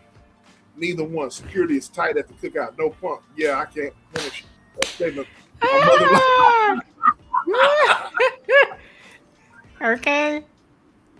Shit. But anyways, look. Today is May the 29th. May the 29th. And y'all know they have every May, they talk about mental health, right? They talk about mental health. And so I'm not going to be harping on mental health or nothing like that. You know what I mean? Even though I encourage people to talk to someone and Oop, I'm sorry. No, you good, sis. Put it back up.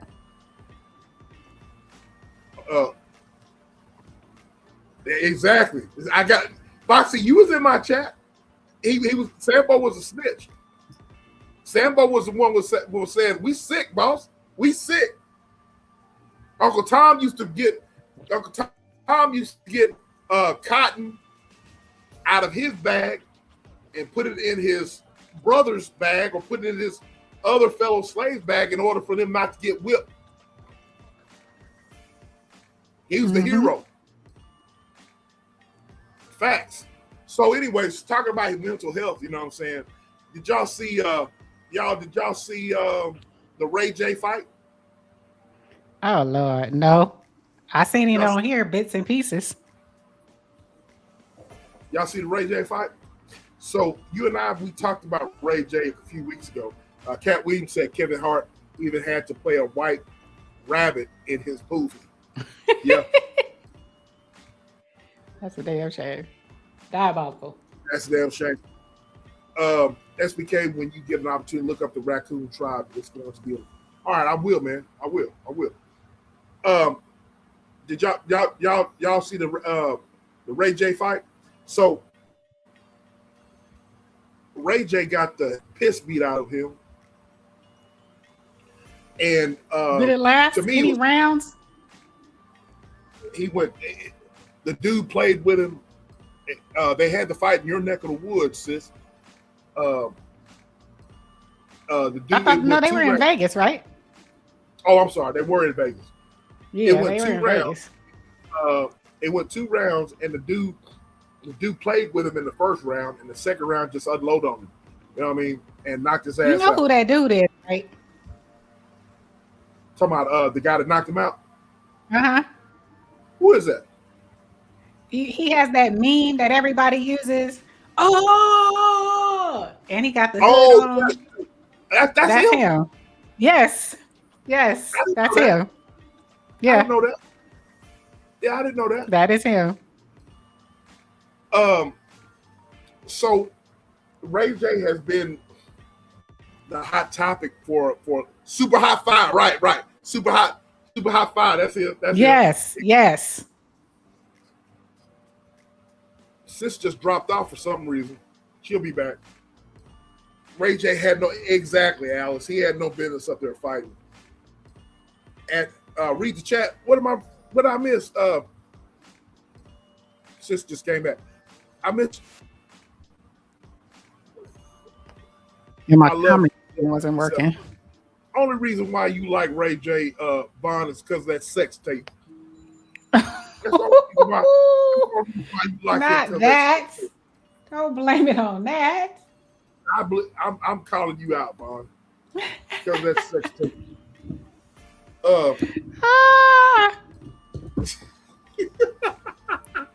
That's the only reason why you like, because of that sex tape.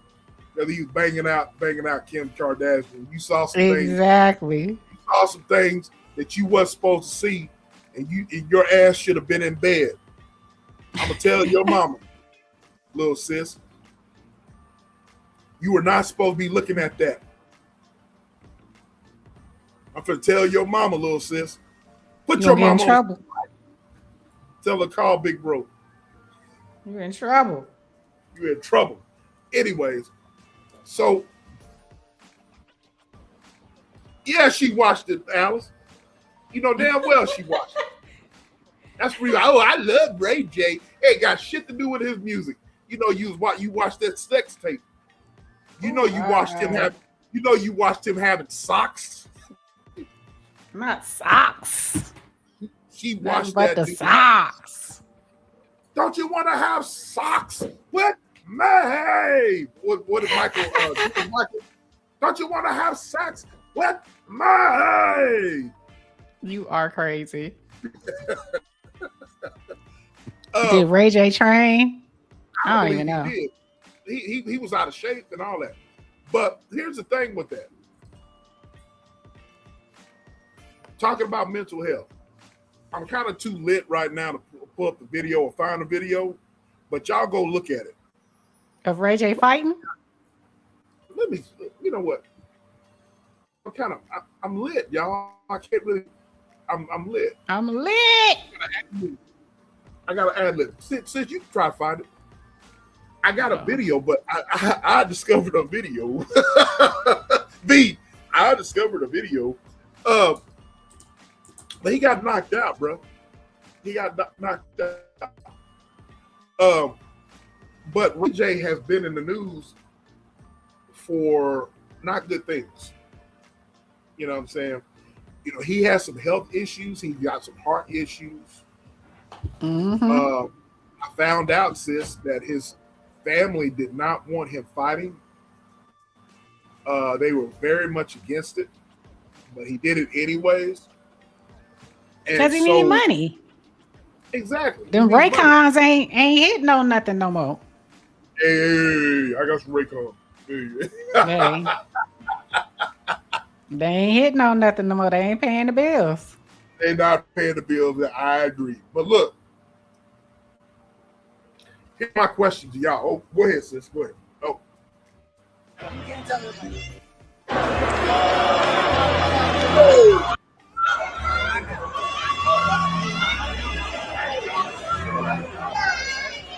Look at that knot.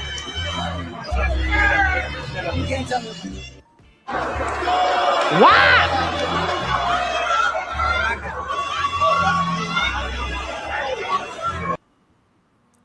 That's his. He got that knot. He got heart failure, sis. Little sis, he got heart failure. Yeah, he shouldn't have been fighting, but he's fighting because he needs the money. Right. But he shouldn't have been fighting. He shouldn't even, if you look at it, I don't know who officiates or who is legally over these fights, because isn't it Aiden Ross? Aiden Ross, yeah. Aiden Ross. Yep. Works with some people, and it's pretty much influencers or celebrities fighting at this point, trying to get a check. But everybody knows he has a heart condition. So what doctor signed off on that? Did a doctor sign off on that? And what doctor signed off on that? Because it's known all over social media that he has a heart problem. Then he went somewhere overseas to try. I watched something on YouTube. Shout out to sis. Shout out to Joe. My algorithm is just totally different. But it's all for the good because I quit watching junk. I unsubscribed to a whole bunch of stuff today as well, sis. You be woo-wee, boy. What did Blaze say? I read it. So you're having heart problems and still decide to step in the ring and fight. Yeah, he needs the money, little bro. He needs it. But he wasn't supposed to. No doctor should sign off on that. That's what I'm saying. Who's over this? What regulatory organization is over these boxing matches? Because he shouldn't have been able to step into the ring. Period. I think Aiden Ross pulled some strings to, But here's my thing. Here's what I wanted to. The reason why I wanted to talk about Ray J about mental health is because if y'all seen him in the news, he's been in the news and he's just been erratic behavior. This fight where he got his ass whipped, where he's threatening Mace and Cameron. Dr. Cheyenne Bryant is Ray's therapist for real. We get into her. Get to her. Woo-wee. So, my question is, y'all, when you got somebody like this that is crashing out, doing stupid stuff, right? Doing stupid stuff, when is it time for someone close to you? And it has been said that his parents. Y'all remember, little sis, you was watching VH1 and MTV when him and Brandy and his mom and dad, you remember that show they had? All of them they had their reality TV show. I know y'all remember all that. Oh, I didn't know they had a reality TV show. Yeah, y'all remember that? Help me out, y'all. All I remember is Mo to the E to the. Oh, no. They had a reality TV show. Y'all know what I'm talking about. I didn't know that. Foxy remembers it. I do not. I forgot the name of it too, but it gave me some insight because sis, go look it up when you. I'm going to look it up now. Okay. His mom and dad are very instrumental in their Brandy, their mom and dad were very instrumental, very business minded. Very talented. It's called Family Business. Yes. Family Business VH1 reality show premiered in 2010. I never even knew about it. Yep. So it is said, ladies and gentlemen, that family has been trying to step in and try to help him, and he's, I'm gonna say first before I finish, I'm gonna say shout out to 2024 California Fit Vine. I will not be putting this bottle on line here because you mofos need to pay me, and you pay my big sis too. Y'all. You've been online for 4 years, sis? 4 years? 3? Seems like it's been longer than I believe that. It's 3. It's 4. Sis. Maybe 4. No, it's 4. It's 4. Yeah, I was going to say 4 years, and we are marketable. We are marketable. We are marketable. I'm trying to throw our pitch out here, sis. So, okay, I can read those lines. Pinot Grigio, and this is from California. Pinot Grigio. This is from California, Fit Vine. This is healthy wine. Hey, Alice, wherein there's this excess. No way. You are crazy. Anyway, so what I'm trying to say, y'all, is when is it time for someone that is close to you, when you got somebody that's close to you and you crashing out, when is it put some healthy clothes on? I got clothes on. Do you lift, bro? Do you lift, bro? Even lift. I got clothes on. Hell, Be not drunk with wine, Alice, where it is in excess, but be ye filled with the Holy Spirit. You did not go there. Lord have mercy. Scripture. I'm just quoting the scripture. That's what the scripture says. Anyway. Naked. I am not naked. Bucky naked. I am not naked. I am not naked. That's what I'm just saying what the people say. I'm asking me. I am covered. I'm covered. They are who's haters? Me? They are haters on me. Anyway, listen. Look. So when someone is crashing out, when is it time for people to step in and tell you about yourself? Because it's like this. Ray J is embarrassing. I'm sorry, Vaughn. I know you like looking at that video. You know what I'm saying? And the reason why Kim Kardashian is where she is today is because of Ray J. That's a fact. It's because of her mama.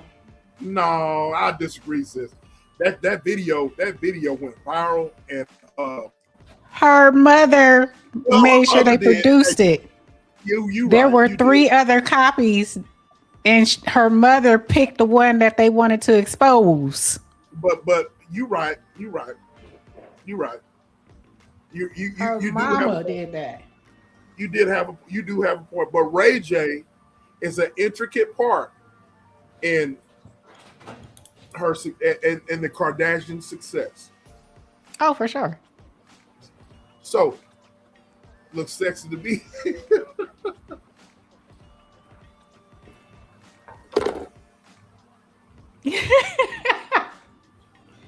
Okay, and her mama made it happy. Exactly.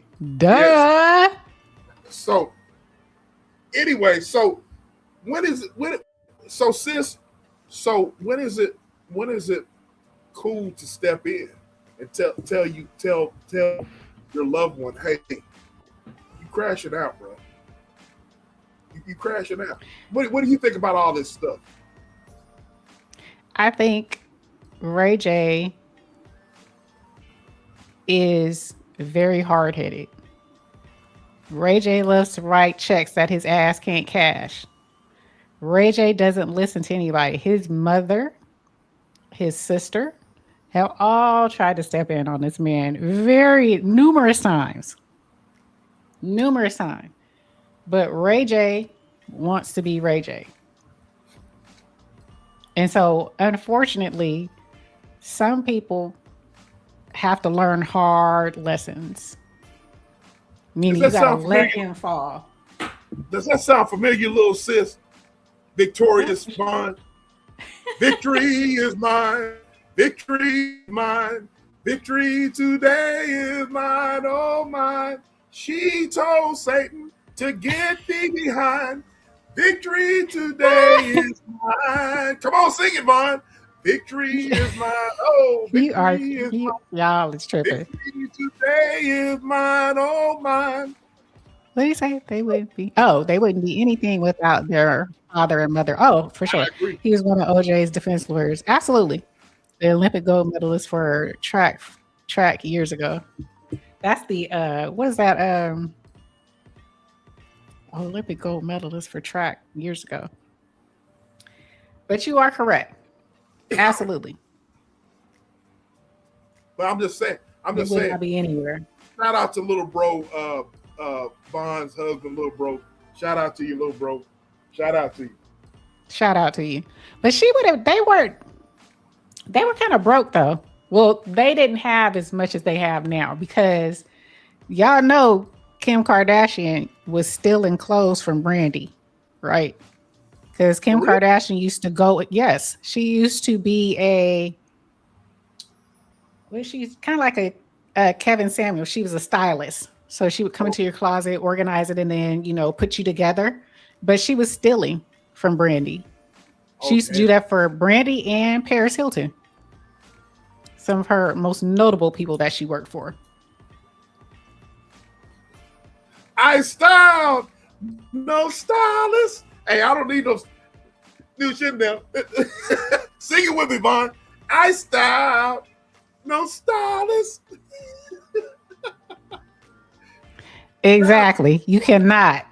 He said you stepped in before things escalate further. But at the end of the day, you can't help someone who doesn't want to help themselves. Exactly.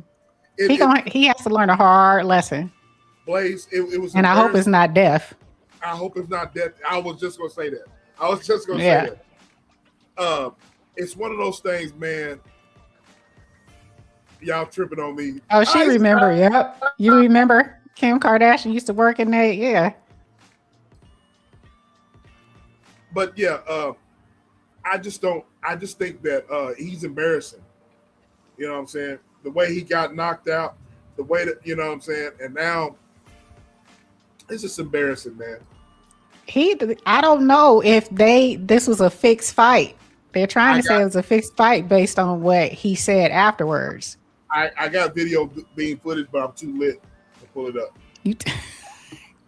Oh my God. What do you got of him saying what he was saying in the ring? Well, hold on. Yeah. Or do you have Whack 100? No, I ain't F or Whack 100. I got it right here, sis. Hold on. Let me find it.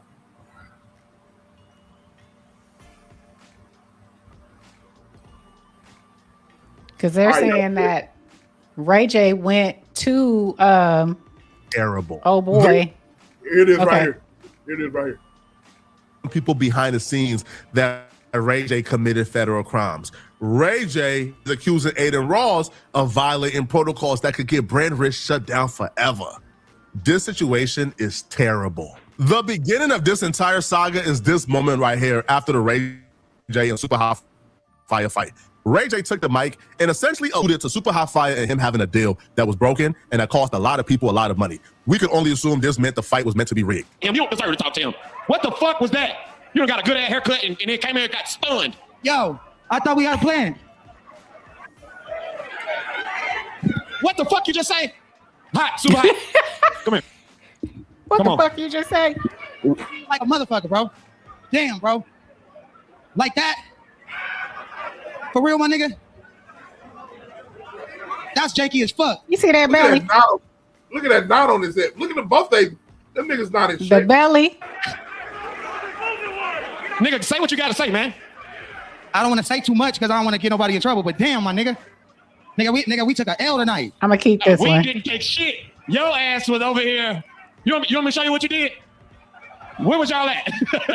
You were somewhere around this rainbow sign, and he took one punch. Hey, what? Ray J, this is professional, man. You can't just do what the fuck. I gotta talk to the nigga about. Y'all talk backstage. I ain't even gonna interview y'all. Super, come here. Super. Money we lost, nigga.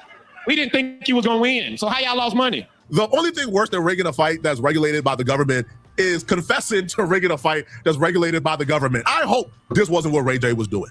But saying things like, man, we lost a lot of money tonight. I thought we had a plan, bro. We took an L tonight. Come on, bro. Aiden Ross and Brand Risk thought that's what Ray J was saying or alluding to. So they launched an investigation into Ray J and Super Hot Fire. When it comes to Ray J, for example, saying what he said, it's bullshit. I need to figure out what the fuck went on, bro. I do. Ray J, obviously what he said after the fight, Super Hot not throwing a fucking punch, like in the first round. We need to look into that. We need to investigate that. Super Hot has been nothing but a great fighter, and he's been great. And Super looked like himself in the second round. Now, do I know why Ray J said what he said? No, I don't. And we're gonna figure it out. Jordan and I taking it very seriously. We don't like that shit. Yeah, I don't understand. I really don't. So I'm gonna get to the bottom of that and I'll figure it out. The actual fight wasn't rigged. Like, he knocked Ray J out. He might be like, oh, bro, like, we must spend money. If Super got knocked the fuck out, or if Super lost, then that would have been a different discussion. But Ray J got out. So technically the fight wasn't fucking people's money because Ray J did knock him the fuck out when supposedly, oh, you weren't supposed to do that, bro. We took a loss that night. So that's my whole point. I was told Brand Risk ain't too upset at Super Hot because ultimately the fight was not rigged. He did knock out Ray J. So if the fight was meant to be rigged, he didn't rig it. Now, they are a little upset that if Super Hot knew something, he never told them beforehand. But that's as far as they are when it comes to Super Hot because he didn't really. There it is, sis. Okay. Now, somebody said something in the chat that brand risk is not sanctioned. Who said that? Oh, it's not? Hmm? Oh, wow. I didn't know that. It is. It actually is. I just did a search and it says brand risk or brand risk boxing events are sanctioned, but it's combat sporting events. The streamer-led organization operates its fight cards with official matchmakers and overseer logistical operations, and its events such as brand risk 14 pay-per-view featuring Johnny Manziel have been hosted in professional venues and regulated in partnership with relevant combat sports authorities. So it's listed, it's sanctioned by combat sports events, not traditional legacy boxing. It's to play rig fights, rig channel giveaways, coldest winter ever out here. Right? I think he tried. So the was it Whack? It wasn't Whack 100. Somebody, I can't remember who I heard it from on these YouTube streets, but they said that supposedly Ray J, because you know Ray J is supposed to be part of like Bloods and everything like that. Ray J and a few of his folk went to go see, what is his name? That he fought? Blueface? No, that he fought. That Ray J just fought. Super Hot Fire? Went to go see Super Hot Fire before the fight and said, look, they wanted him to throw the fight. They wanted Ray J to win. And Ray J kind of threatened him with his boys around him. Wow. So they said, and then they said afterwards, after the fight happened, Super Hot Fire didn't go to his hotel, didn't go to the after event. He went straight home to LA and did not pass go. So there may be some truth to it. What he was saying, man, I thought we had a deal. Hey, Miss Wanda. Wanda, I'm so proud of you. I don't know how true it is. And then they said somebody bet $1 million on Ray J. I think it's something to it. And somebody might be getting in trouble. So Ray J, I'm just a lowly YouTuber. But brother, get some help, man. I'm not making fun of you, man. Get some help. You know, I hope you figure out your situation with your health, because it said that he went to the hospital after the fight. You know, so he checked himself in. He said they don't care about me. They didn't check on me, so he checked himself in.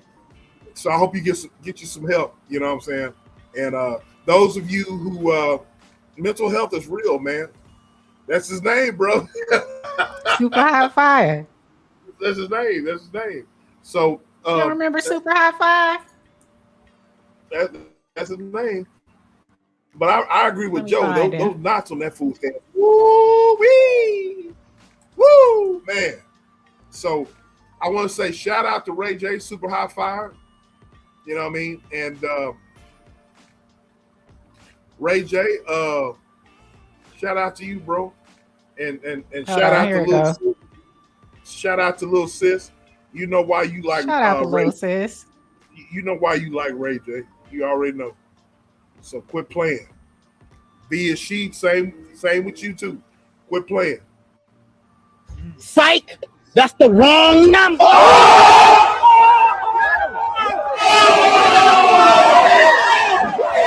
Broke up with my ex-girl. Here's a number. Psych! That's the wrong number.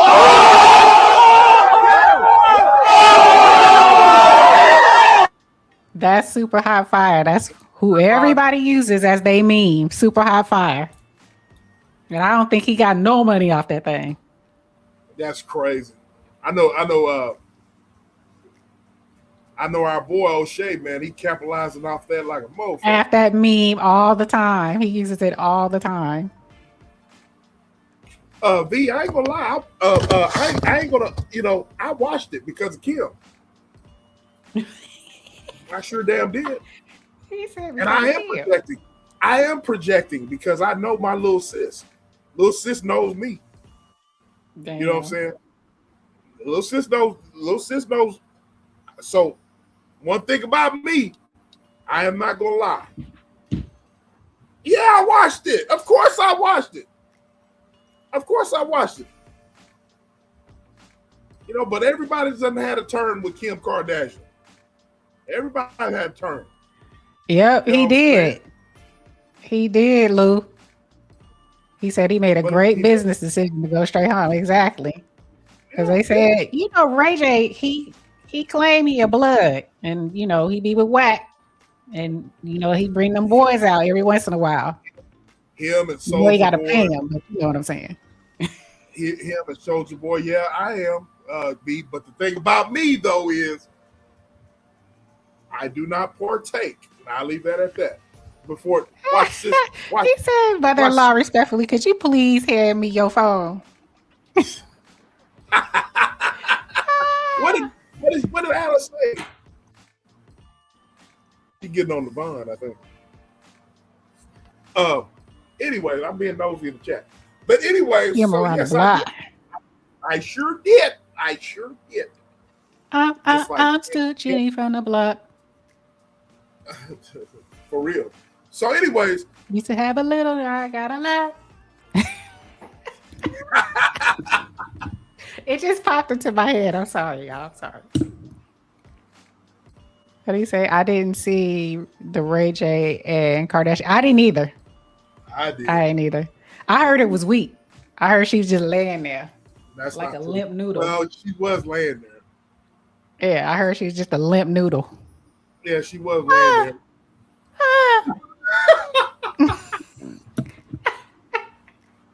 Limp. Yeah, she was. Yeah, she was just. Boy, you tripped me out last week, sis, when you said, what? Yeah, we was talking about what was you moist? Not last week, but you was talking about Megan Thee Stallion, or you was talking about somebody. What'd I say? No. You was talking about Cheyenne Bryant, who we about to get into before we end this thing. You talking about Cheyenne Bryant. Oh, yeah. What? You said, "Oh, I heard you allegedly." She called it a. Oh, she got the. She like the nappy dugout. Hey, the nappy dugout. Hey, and somebody said, "Ew." What you want me to say? The wavy dugout? What you want me to say? The coily dugout? The kinky dugout? What's appropriate? What's appropriate? I said something like the magic carpet ride. Yeah, the magic carpet ride. Yeah. I'm just saying. Oh my I ain't God. lying. Allegedly, I ain't lying. So let's get into this beautiful beam footage of her right quick. Okay, I'll be right back. I'm going to get my food. I ordered some food, y'all. Y'all go get your food. Now, y'all remember sis, before I get into this, y'all remember sis was talking about, y'all heard about Cheyenne Bryant, the relationship coach and all that type of nonsense, and found out she's really not a doctor. She's really not Dr. Cheyenne Bryant, right? She does not have a doctorate. But y'all remember what we talked about a couple weeks ago, how that she was basically caught in a lie. She didn't have a doctorate, right? And she doubled down and said she don't have to do nothing to anybody. Yes, Luke, absolutely, bro. She is a total scammer. And so yes, she is. And so I want to play some beautiful beam footage of her. Shout out to our boy O'Shea Dude Jackson. But hey, O'Shea. But before I play O'Shea, I want to play something. Yes, Joe. The pretty privilege. I want to play something that Umar said about her, all right? And then I want to play something else. Let's get into it. You brothers and sisters know what's going on with the young lady by the name of Dr. Cheyenne Bryant. Dr. Cheyenne Bryant is having a tumultuous time.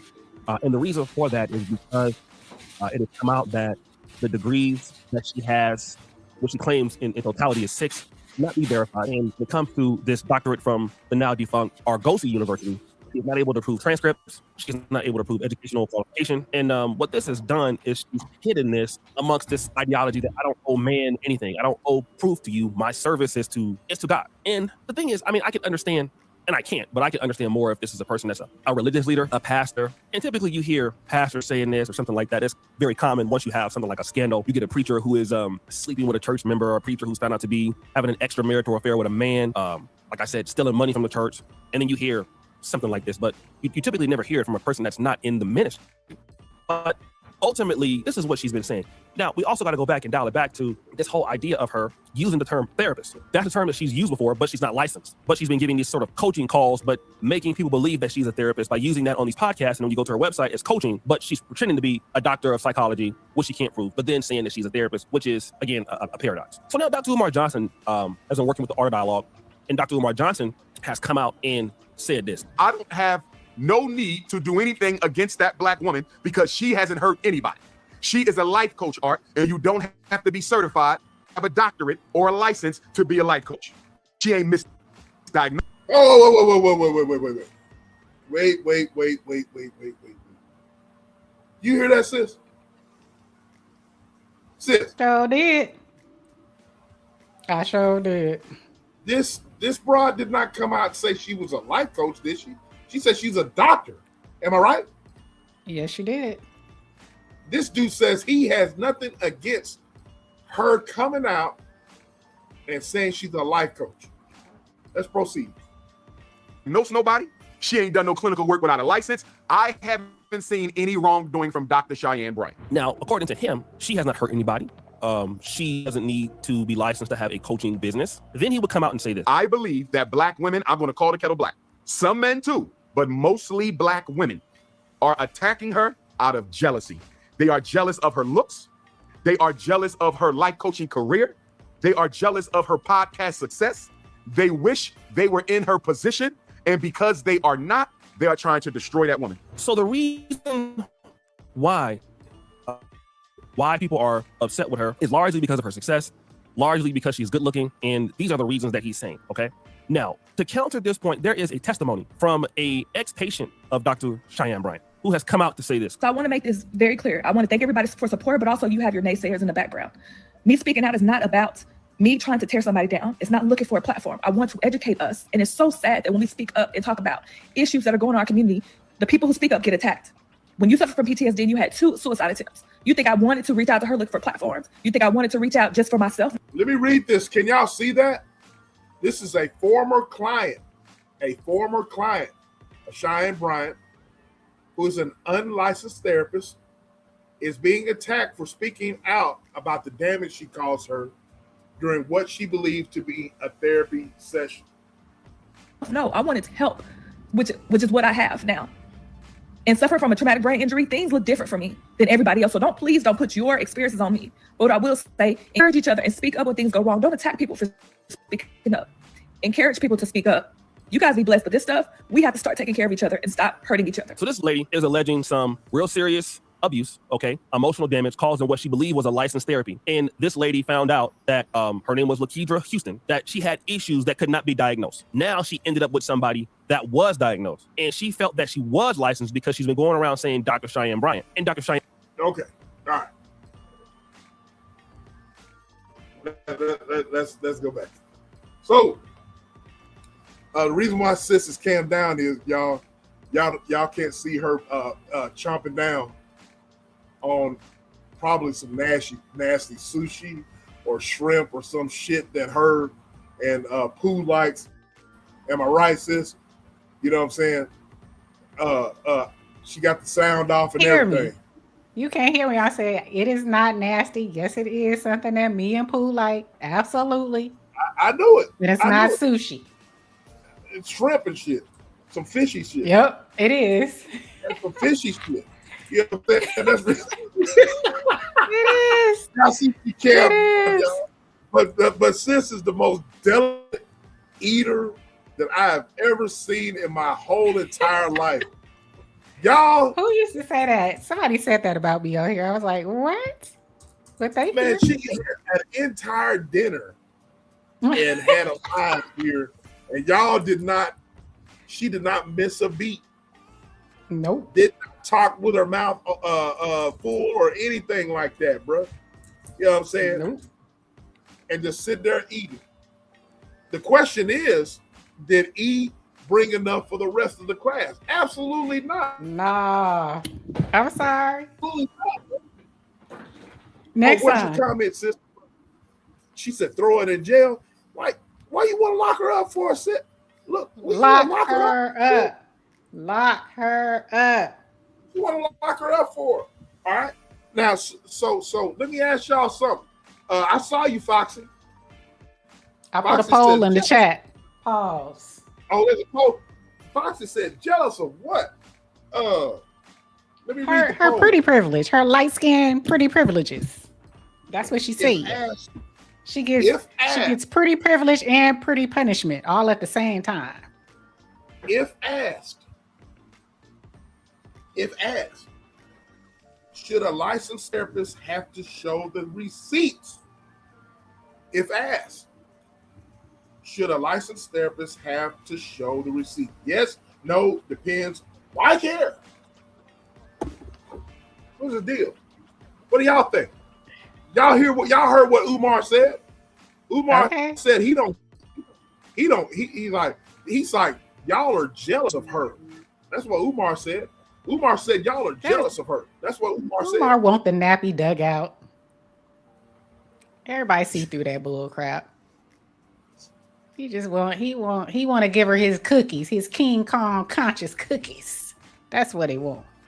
That's what he want. Everybody see through that. Come on now, bro. Everybody see through that.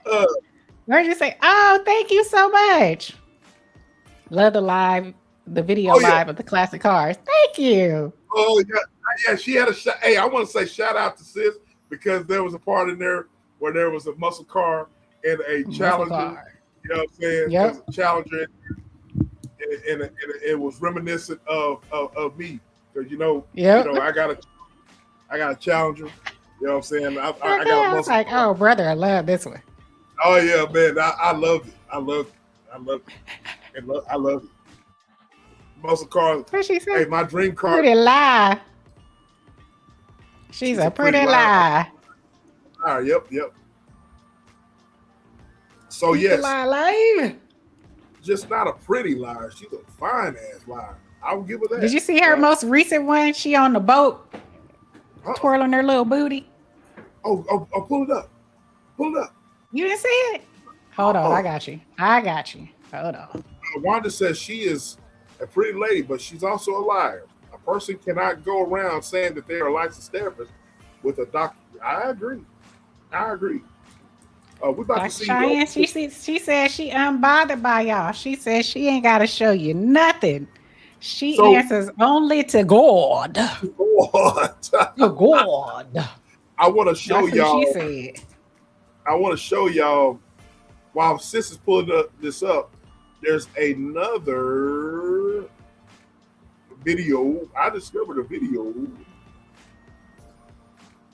She's attacking my man again with the attempted emasculation. On May 20th, 2026, television personality Touré released a viral video called I Worked with Cheyenne Bryant, She Plays a Doctor on TV. Got it! His video can largely be broken down into 3 parts. Number 1, her terrible interviews on Joe Budden podcast and The Breakfast Club, where she addressed the scrutiny surrounding her doctorate or her licensure. 2, fact-checking the missing transcripts. And then the intellectual fraud in her credentials, which was obvious through her speech and ideas when he worked with her last year when Truth Talks on Fox. So, now the video obviously details that there was a beef, but we never saw it until somebody went and found this viral episode from Touré and Cheyenne Bryant.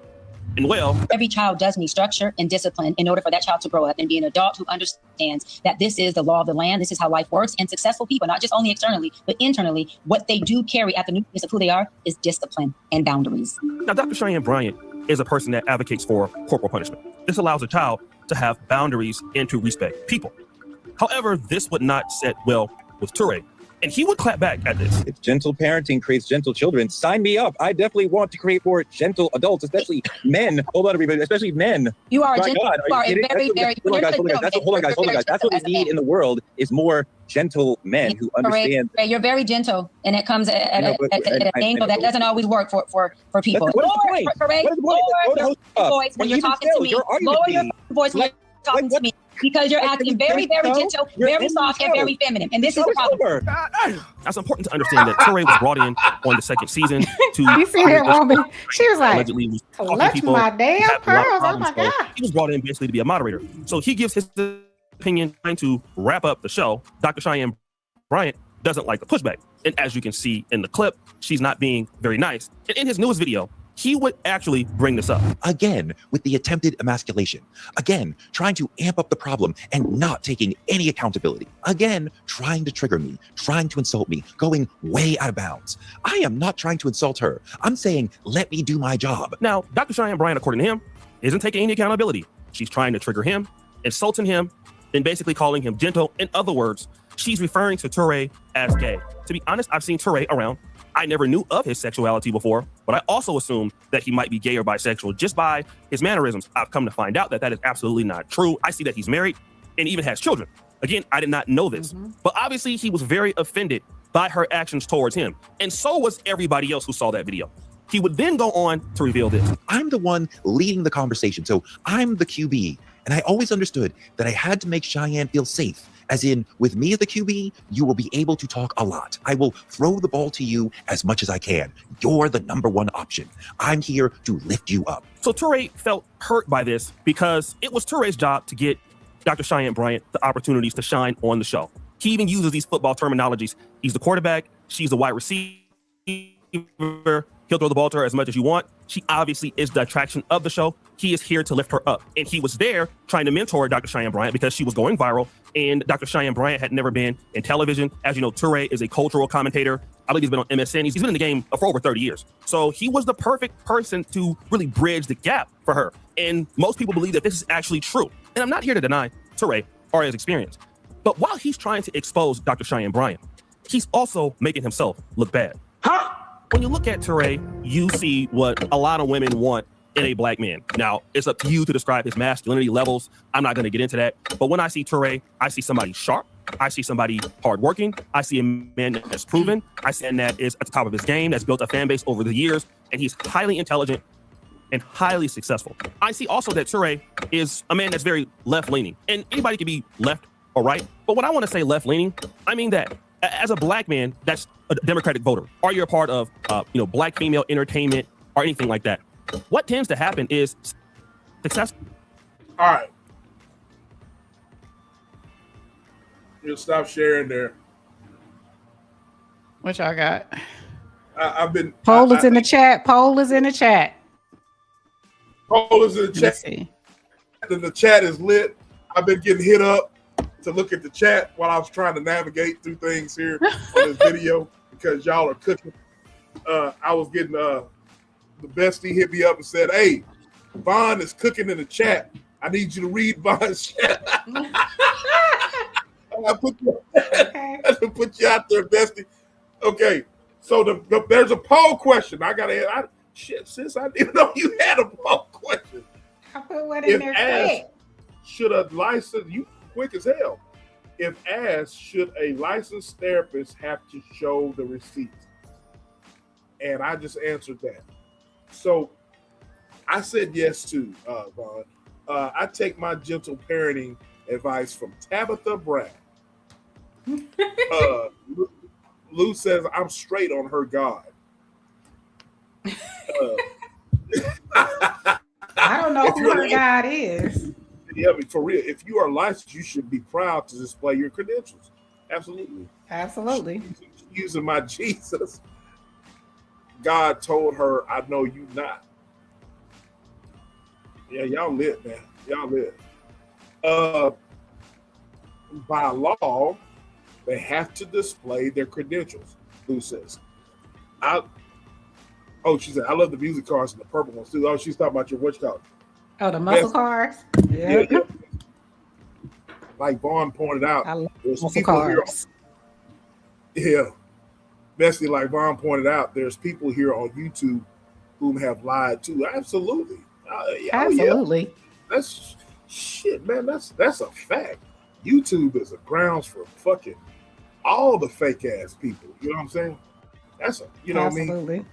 People, social media, that's the downside of social media. You can be all that you can be.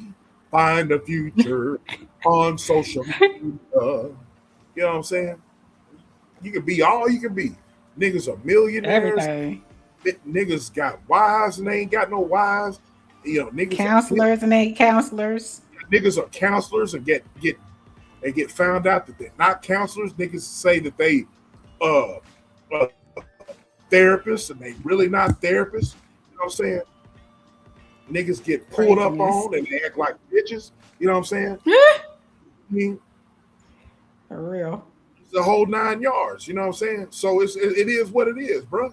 You know what I mean? And I'm sorry, Alice. I'm trying to clean up my language, but y'all appreciate y'all know y'all the man that says what he says and means what he says. But y'all know I'm true with it. You know what I mean? I'm not perfect, but I'm true with it. You know what I mean? I'm just saying. You know what I mean? So, with that being said, you know what I mean? Niggas are just not who they are. Women are not just who they. Women. He said some say they vets, but they really not. We dog piling now. We dog piling. Okay. But look, yes. Do you agree or disagree? Wait. Vaughn, I need Vaughn. Do you agree or disagree with what I'm saying? Hell. Have mercy. Y'all know that y'all agree. All right. So with that being said, look here. What do y'all think about this, man? We've talked about this, but this is just, I wanted to point something out with her. This is just. Go ahead, sis. Go ahead. Bump what Omar is saying, but let me show y'all this. She telling y'all she unbothered by what she says. She says she only has to deal with God. She don't owe y'all nothing. You don't need to see her credentials, and she finna show y'all just how unbothered she is about y'all asking about her credentials. Okay, let me show you how unbothered she is about y'all. Sis, she only owes God. Sis, huh? Before you play that, what? I gotta be honest with you. What? If a lady like that was trying to counsel me, especially if she has some, if a lady like that tried to counsel me or whatever, you know what I mean? Try to counsel me. What you gonna do? I'm gonna be like, you got a garden, don't you? You got a garden. Wait a minute. Oh Lord, I got to get away from you right now. You got a garden. You got two pit bulls, don't you? Wait a minute. You got 2 pit bulls too. Oh man. Okay, this is how unbothered she is. Oh man. Oh damn. She chilling. She says she F what you heard is what you know. That's what she's saying. Wait. I got another one. Hold on. This one, that ain't nothing. Hold on. Oh man. Let me indulge you one more time. Let me indulge you one more time, one more again. She unbothered. Oh man. She don't give a damn what y'all say about her credentials. She said, I'm outside.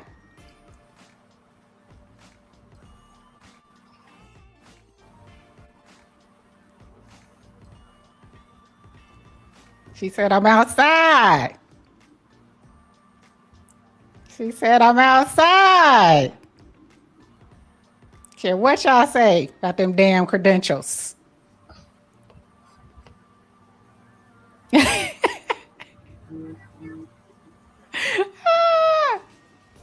She said she don't care.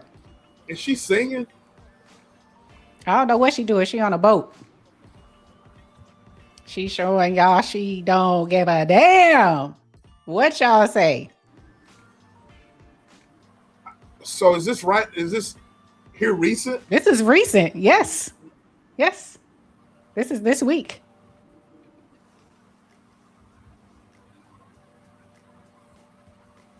Yes, ma'am.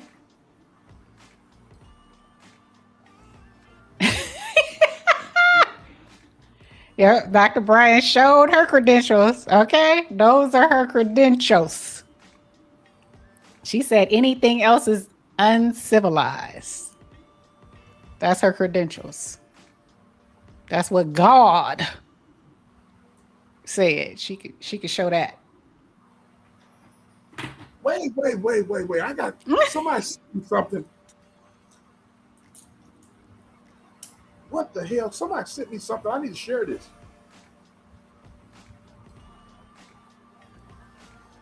What the?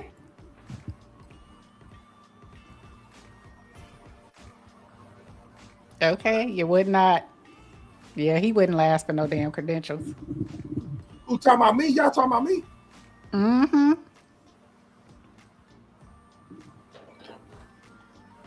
Damn, the chat is going wild. Hold on, I can't keep up. I would still treat her like everyone else. No special treatment.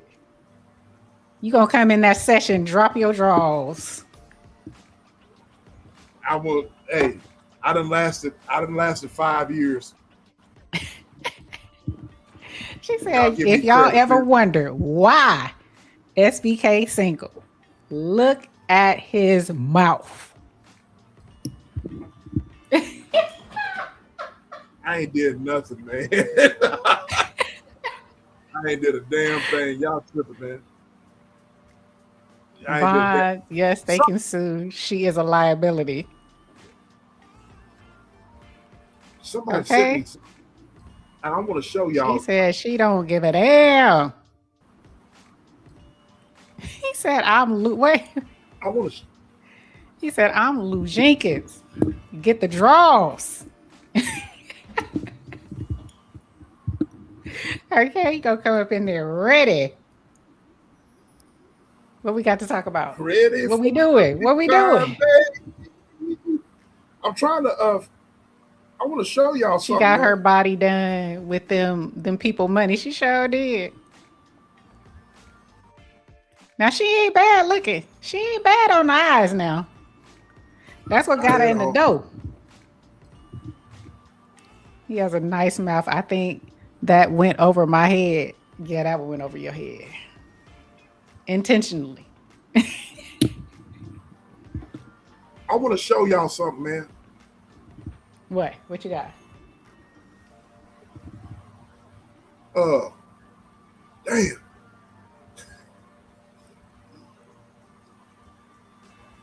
Have you seen this, sis? I can't believe it. And you turned me on to this guy right here, House of Hypocrites. Y'all check this out. She said Ayana was one of her mentors. Now I'm like, nah, dog, this must be a lie. Until I found a picture. Cheyenne Bryant has been going viral because nobody believed that she is a doctor. That what I have found in my field of 18 years is that, I want to say this, I didn't get it. I've been in my field for 18 years. We was asking, what a degree at? At least show the diploma. Where your graduation pictures at? I got the graduation pictures. I got the graduation pictures. And by the end of this video, Oh, come on. Can y'all hear me? Hello? I can hear you. I can hear you.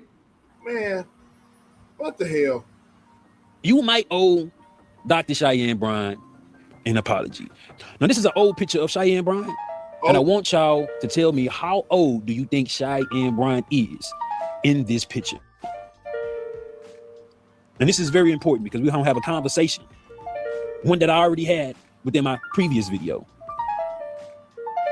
I should also say too, Cheyenne Bryant fucked around and blocked me on Instagram. I don't know how, because I only got goddamn 98 followers. I'm gonna pin my Instagram in the comments so y'all I can get some more followers. But Cheyenne Bryant said she attended Cal State University of Northridge when she was 17 years old. Cheyenne Bryant. That's what her website says. This information is correct. She's 43 years old. But what she's been lacking is transparency, and I think that is strategic. She's not telling you that her last graduation was in 2012, almost 15 years ago. Why is that even important or relevant? Because when Cheyenne Bryant was 17 years, it was the year 2000. Where did you start? You might start as far as like a therapist. I started off as a marriage and child therapist about 18 years ago, before I obtained my doctorate degree in counseling psychology. Once I became a doctor of psychology, I transitioned from a therapist to a psychology expert in private practice. Now, I ain't the smartest nigga in the world, but if you post on your Instagram, November 3rd, 2012, it doesn't stop here. And in the post, you are in a cap and gown, and the post reads, Master of Science in Counseling, Marriage, Family, and Child Therapy. And you scroll down to the bottom, you will see Cheyenne Bryant. Now that's interesting. How have you been working in child management therapy? Marriage and child therapist about 18 years ago. For 18 years, when just in 2012, you obtained your master's. Before you argue with me about this complicated shit, in California, you cannot become an LMFT with only a bachelor's degree. You must earn a qualifying master's degree, a doctoral degree that meets the California Board of Behavior Science. So how the fuck this lady had been in marriage and child therapy, marriage and child family therapy for 18 years, bro? Even if you do have credentials, you are a liar. So if you do the math, you believe Cheyenne Bryant spent 12 years to obtain her doctorate. Because in the pictures I'm showing you, this is her last graduation. But this is her last graduation when she received her master's at 30 years old. From 17 to 30, Cheyenne Bryant was a video vixen. Oh. I told you she was in there with Lil Fizz. And guess what? I told you. This was 16. I'm done. I'm done. That was 16 years ago. I'm done, bro. She is a grifter. And that's another reason why Umar grifters, birds of a feather, grift together.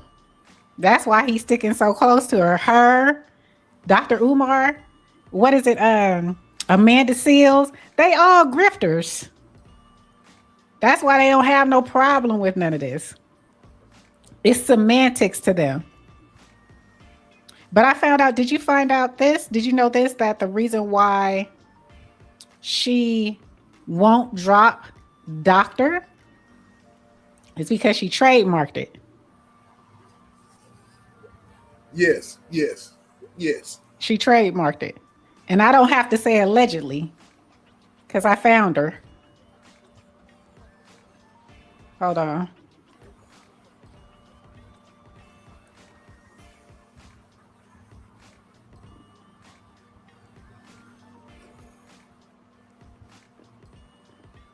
Do y'all see this? You pulling it up, sis? Yeah. Should be showing up now. Do you see that screen? Can you see the screen? Okay, that is the U.S. Trademark Office. And you see right here in the green where it says Dr. Bryant, it says live and registered, right? Can you guys see that? Uh-huh. Has her, and I don't have to say alleged. I don't have to, this is all public. You can go on the trademark website and find all of this. This is all open to the public. But this is her, it says Dr. Bryant. And the reason why I know it's her is because of her, where is it? You see right here where it says contact email? Uh-huh. Contact Dr. Bryant. Okay, so when we go here, it says contact Dr. Bryant. And I go here to her, hold on real quick. Ernest has a question while you pulling that up. He said, isn't a psychology, I can't even talk.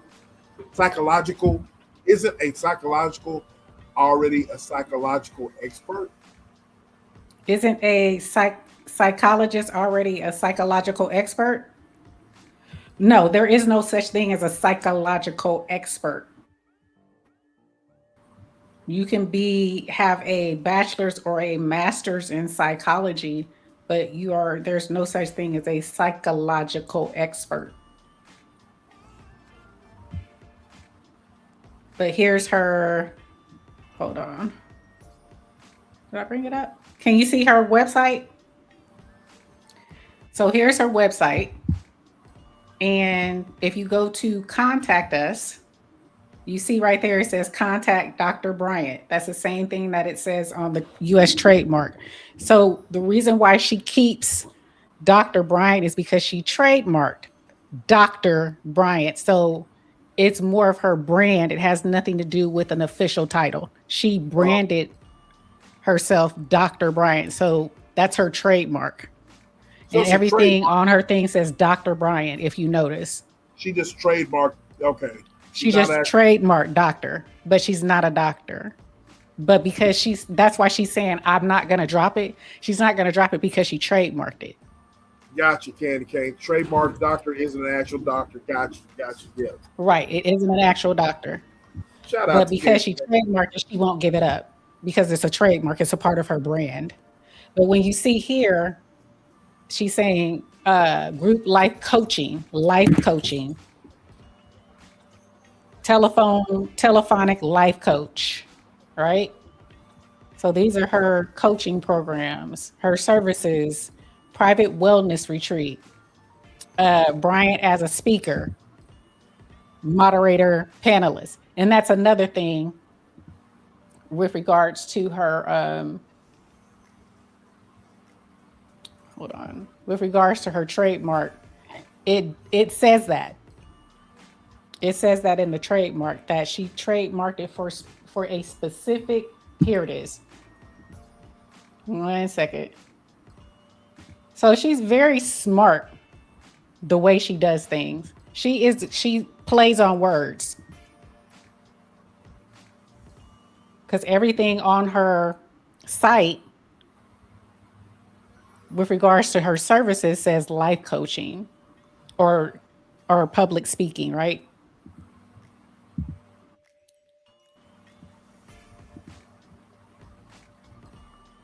So technically she doesn't have anything. Okay, can you see her trademark again? Do you see that? Uh-huh. Okay, it says goods and services. What does it say? Conducting workshops and seminars and self-development, educational and entertainment services, namely providing motivational speaking, excuse me. So that's her, hold on, let me see what else. Yeah, motivational speaking services in the field of self-development, life coaching services in the field of self-development, providing group coaching in the field of self-development. So this is what her trademark encompasses. And her website shows the same thing, except when she talks about herself. When she talks about herself, she calls herself a therapist, a doctor, a psychologist.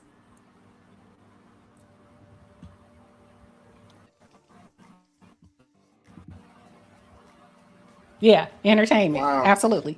It says it in there. That's on her trademark. Wow. So that's where she's CYA. I'm a doctor. Yes, she's trademarked as doctor. Thrive and Glow with Joe is my brand. Exactly. Exactly. It's like the only thing that's the way she's very cunning is because it's like she says, I am a doctor of psychology and life coaching. They say DDC Collective is a brand. Exactly. Exactly. But then she throws in like the profession, doctor of psychology, but she's not that. So she's very cunning.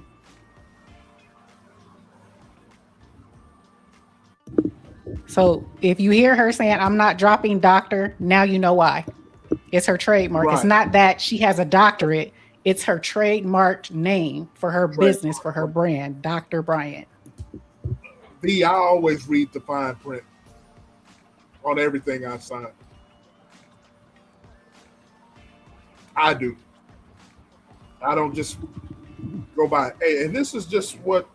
Let me read this shit before I sign this, bro.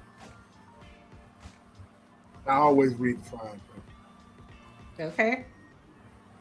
It's hurtful though, because people who don't understand the difference, like I didn't understand the difference, you know what I'm saying? Until we had the LFMT on our show, Dr. Tarver. I had no idea. And I've never watched Dr. Cheyenne Bryant like this, right? So I didn't know. And that's how you can fool people. You know, you have your social media, your followers up, you're showing up on very high-powered, popular podcasts, Nick Cannon, Shannon, what is it, Shannon Sharp, Joe Budden, Cam Newton. Breakfast Club. And they're all pretty much giving you the layup, talking about, you know, she's good. So she's getting that social currency. And so people are just assume that she's legit. But when you taking people's money, I don't know. We'll see. Lou says they play on people's emotions. Exactly. I agree. Y'all cooking in the chat, bro. I'm just too lit to take my voice and highlight y'all comment. He's like, I'm too much. Hold on. They going in the comments. You read the fine print when you sign for the school of. Hey. Oh Lord. Lord have mercy. Hey, you have no choice but to, bro. You have no choice but to the school of hard knocks. Absolutely. Absolutely. Okay. What'd you say?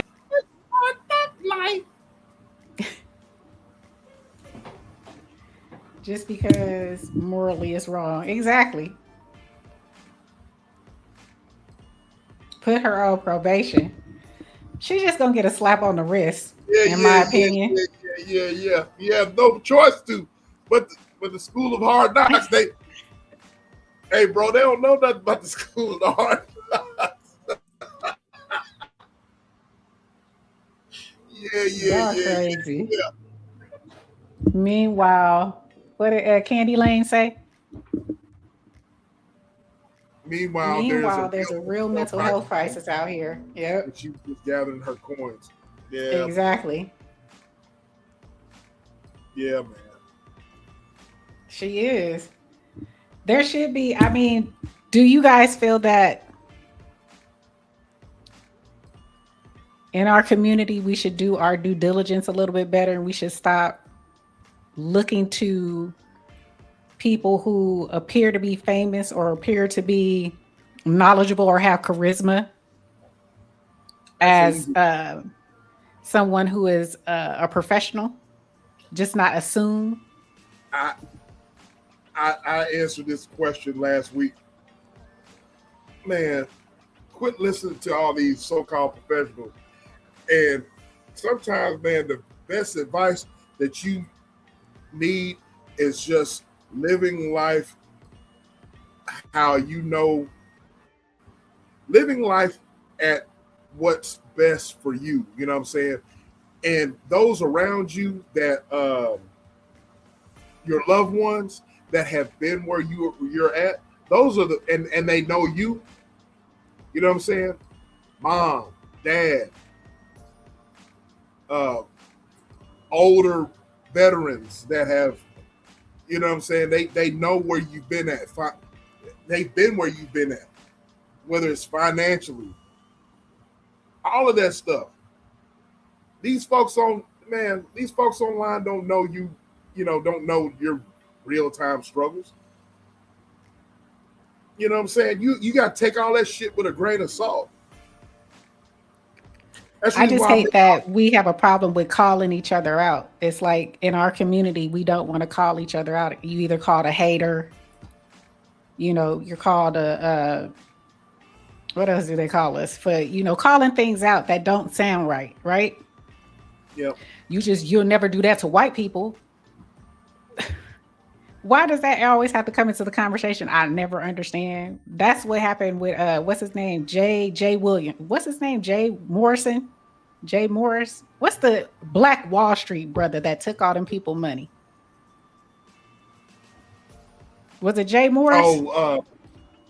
I think it was Jay Morris, sis. Yeah, took all them people's money talking about he gonna invest it into Black Wall Street and in the stock market, and took people's hard-earned money. But we always trust in people who look good, sound good, speak well. You know what I'm saying? And then when it comes down to it, what does it say? When it comes down to it, these people are no good. They are grifting from their own community. They sucking their own community dry for their own selfish gain. But we constantly allowing these people to run rampant in our community. We give them a pass. And I don't understand that. We shouldn't. Right is right and wrong is wrong. And that's the reason why absolutely I'm just going to mention this. Is that Fenici? Fenici said, preach, sister, preach. It happened to me. See? That's the reason why I get called out, and I'm not going to make this political or whatever. You know what I mean? But I call a spade a spade. I don't care what side of the platform you're on, whether you're right or left or whatever. I don't like it. And I think I see bullshit, I'm going to call bullshit on it. You can't tell me what to think. You can't tell me you can't tell me, you know what I mean? We talked about free speech today, right? You know what I mean? Yeah. I'm not just going to go along just to get along. You know what I mean? I don't give a damn who you are. You know what I'm saying? I don't give a damn who you are or who you're affiliated with. You know what I mean? No man is going to put chains on my brain. Yep. You hear me? You know what I'm saying? I can talk about what the fuck I want to talk about, and I can believe whatever the fuck I want to believe, and I can vote who the fuck I want to vote for, and I be damned if someone stands in the way and tries to tell me otherwise.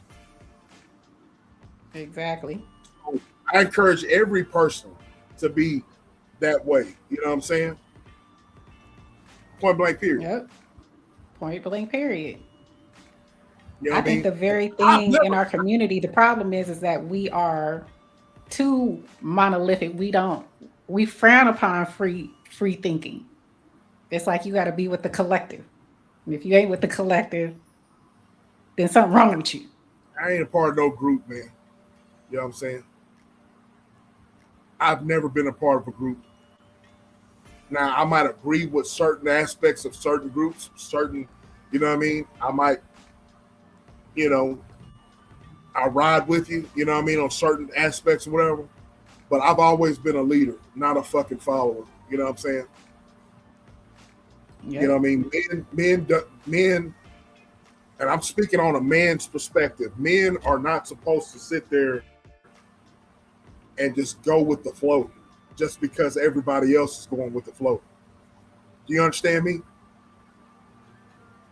Yep. That's the reason why I think it was you, bro, Lou. You asked me one time, if you still in the chat, Lou, if you remember, you asked me, hey, SBK, or do you consider yourself a part of a sector on YouTube? And I think it was during I was interviewing Candy Cane Lane, that's right here. And I said, no, I'm not part of no sector. You know what I'm saying? I go wherever I want to go. You know, I can support whoever I want to support. But I'm not a part of no sector. I can go wherever the fuck I want to go. You know what I mean? So that's just the way that is. You know what I mean? I've always been a leader. There's people that's listening to our podcast right now. They're ghost watching. They're my family. They know SBK has always been a leader, not a follower. You know what I'm saying?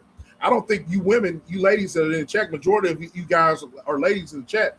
You ladies don't. A woman is not supposed to respect a man that's just going to go with the flow. Before you go with the flow, you need to question where's this flow going? Where's this flow headed to? You know what I'm saying? What am I getting out of this flow? You know what I'm saying? What am I getting out of this? As you was talking about, sis, the social norms, fuck a social norm. You know what I mean? What's going to help me and mine? You know what I'm saying? Exactly, Candy Cane. We move around and make our own way. You know what I'm saying? Because everybody's not going to go your way. Just shout out to Lenny Kravitz. Are you going to go my way? You gonna bust out the song. But that's truth. I think, wait, she said something else. Candy Lane said something else. I tagged it. I flagged it. Hold on. Wait, I just saw it. Shoot, damn it. Yeah, Joe. Okay, here it is. Yeah, Joe, don't question She said, which I agree. Can you guys see that? Hold on, shoot. She said the community will go with whatever looks like healing, and that is dangerous. And you know, you notice what she said? Did you hear what she said? The community will go with whatever looks like healing. It's not healing. If it looks, I mean, and that's what's wrong with our community. Absolutely. And Famichi said, sound good and it all go sound along good. to get along. Exactly. But it looks like it's good, but it's really not. It's really not. The go along, get along. Yeah, you don't. It's rampant. It's rampant, and it really needs to be called out. I always call it out, man. I don't give a damn. You know what I'm saying? But no, you do. And we try to call it straight. Like, what did we say? We got on here the first time. There was some fuckery and foolery. Yep. Okay? There was some fuckery and foolery. Yep. But what is the old saying? Fool me once, shame on you. Fool me twice, shame on me. What George Bush say? You fool me, you fool around, you can't fool me again. But no, you only get one time.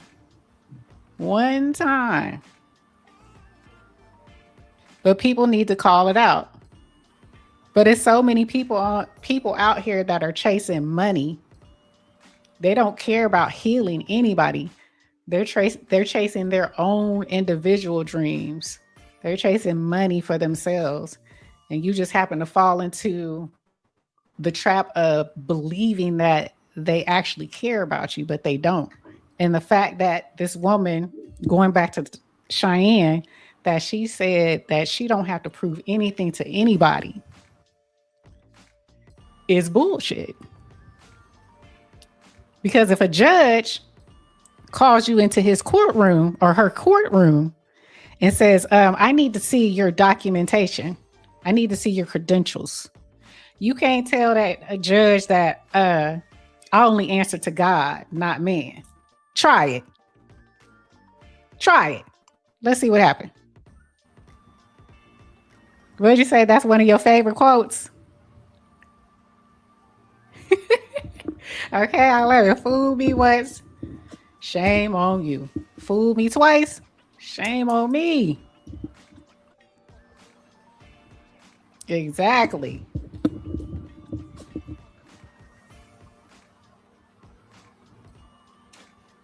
Yeah, Vaughn. Yeah, he missed out a part. He said. What'd she say? Fool me 3 times. Throw up the peace sign. He said, load the chopper. Peace sign. He said, load the chopper. Load it. Ain't on you. You know what I'm saying? Okay. Yeah, he got it. To her God in jail. You got it wrong. Load the chopper. Let it rain Chopper. on you. I don't know if she's gonna go to jail because I don't know. They would have to. I know the one lady that SBK just showed that she did file a complaint against her, but at this point, it depends on how many times she saw her, or if multiple people come and file claims. That's only small claims court. If $350 or $500. It has to be over $5,000 to make it to out of a small claims court. So I don't think she's going anywhere anytime soon. And you still got people on here caping for her.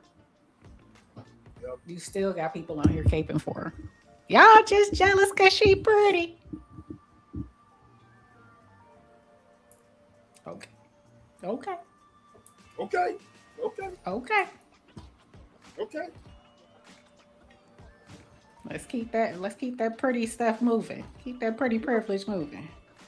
Yep. She gonna be talking. I ain't letting no pretty heifer do surgery on me. I'm sorry. You got to have some credentials.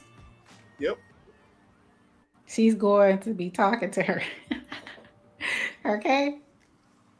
Do we have anything else, or that was it? Hold on. Let me see. I think we covered everybody. We went through the gambit. Yep, we covered everybody. Everybody. Did y'all enjoy the show? Because I surely enjoyed coming here and conversating with the Tap In family. I sure did. Because your girl was down and out this week. Oh my God. And he didn't even notice because he was down. He was tired. Because normally he'd hit me up. Brother hit me up like during the week. I get a Marco. I get a couple of Marcos. I get no damn Marcos. I think both was in the bed sleep. I've been strung out myself, man. I kind of figured that you was working. You know what I'm saying? I was asleep. Not feeling well at all. Not you did. Thank you, little sis. Thank you, guys. We wanted to bring y'all something because we missed last week. It's always a great topic and fun in the chat. Yes, the chat is undefeated. We love y'all. We love the chat because y'all keep us honest. Y'all keep us honest. And that's all I ask for. Nobody did that one. Hold on. Let me see. 100%. Damn. 100% said, if asked, should a licensed therapist have to show you the receipts? 100% said yes. You hear that, Cheyenne? Show them damn receipts, girl. Show them damn receipts. Show them receipts, girl. Thank you, thank you, thank you. Y'all keep us honest. V is she keep us on our toes. Miss Alice keep us on our toes.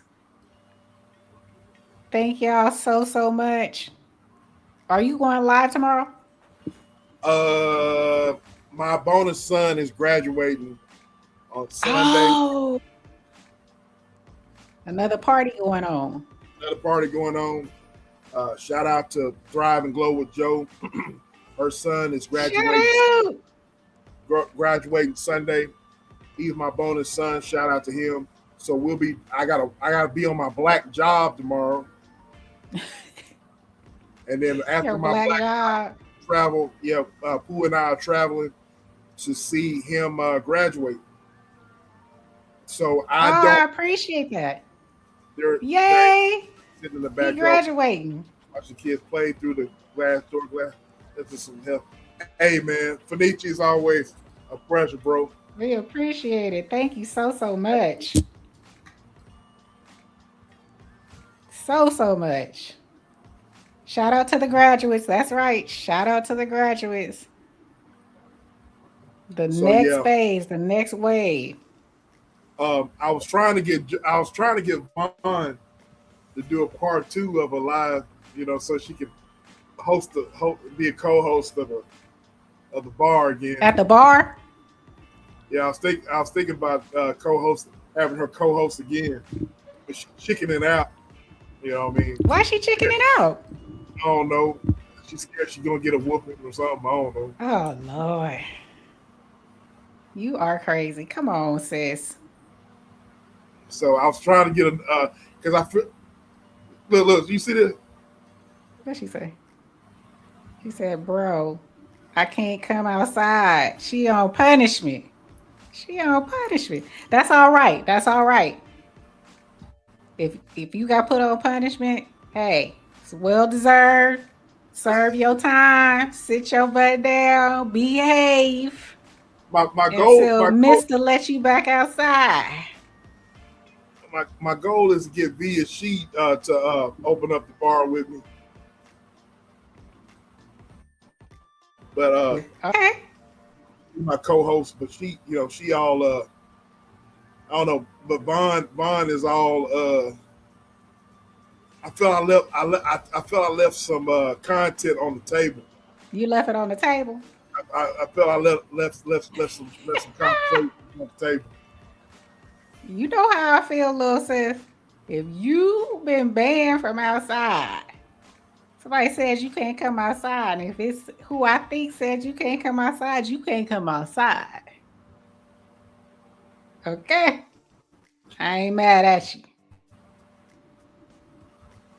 Keep the home happy.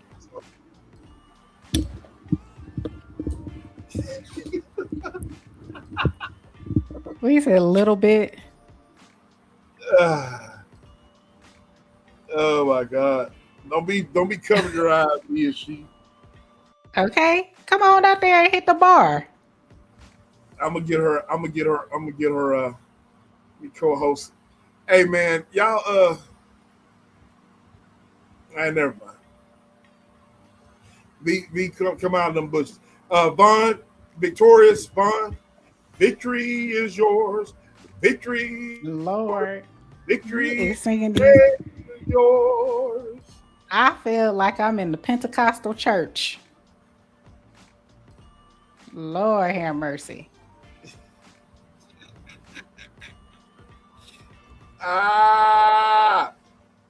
Yes. But yeah, I don't think I'll be opening up the bar on Saturday because I got to do some traveling. And then you got things you got to do. You got places you got to be. Yeah, he's graduating Sunday, and then Pooh is going to be with my sister this summer, and so I have I the mean, whole house. SBK be naked. Yep, at the You house. send me swanging. At the house, just walking around. Oh, Sweet. swanging. Sweet. He gonna be Free. huh? Free. He gonna be free. Sweet. Yes. Pooh, make sure you wipe down the house when you come home.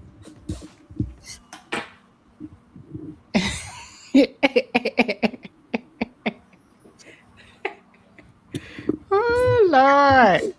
Oh Lord, y'all are Be free. crazy. Eyes free. Eyes I didn't have. free. Look, Vaughn. I did not have the coffee cup today. Right. B, I did With not his have cup of coffee. today. Between you and Vaughn, y'all been trolling me for having my jungle juice in my. I could have had coffee in my SBK cup. I could have had jungle juice in my coffee cup, but y'all always. I don't know. I gotta make some more of that in July. Oh Lord. My jungle juice. Lord have mercy. That was a lot of concoction you Yep. had going on there. I miss you You need to do another too. video. What am I jungle juice? Yeah, you need to do another. That was 3 years ago, wasn't it? That was last year. Was that Oh no, last you year? talking about the one that I put on? The one that I did for the show was 2 years ago. 2 years ago. Yeah, because we did the show after we did the show and all that. Yeah, I was full. I was off that jungle juice. Oh Lord. Good Lord. Jungle love. Hey, Oreo. Oh my God. Oh my God. Yeah, he gonna be naked and free. That's right. He gonna be swanging. Oh, sis said something about your sunglasses. Sis. Well, sis said something about your sunglasses. I think she likes your What'd she sunglasses. say?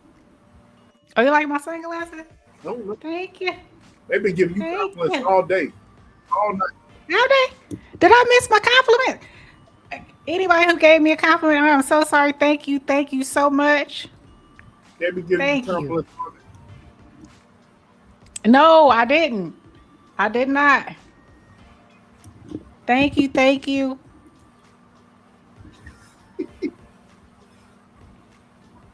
It's So nothing like y'all. So I've been off my beer drinking for a month. All right. But you say on the Pepsi now? You didn't change one vice for another. Gave up the beer for the caffeine. Hey now. I said, hand them to me. Hand them to you. I can order you and send you some. That's for sure, for sure. Uncle L in the building. Uncle L, what's going on, bro? Salute to bro. Salute. All right, so no bar tomorrow. The bar is closed.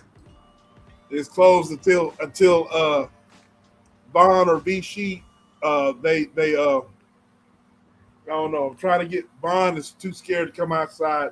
So V-Sheet Vaughn says she's not allowed to come outside. That's a difference. Don't be trying to get her in trouble. I'm gonna stick up for my Vaughn. You stay your ass in the house. V-Sheet, where you at? V and she. V and she, you need to come come to the bar.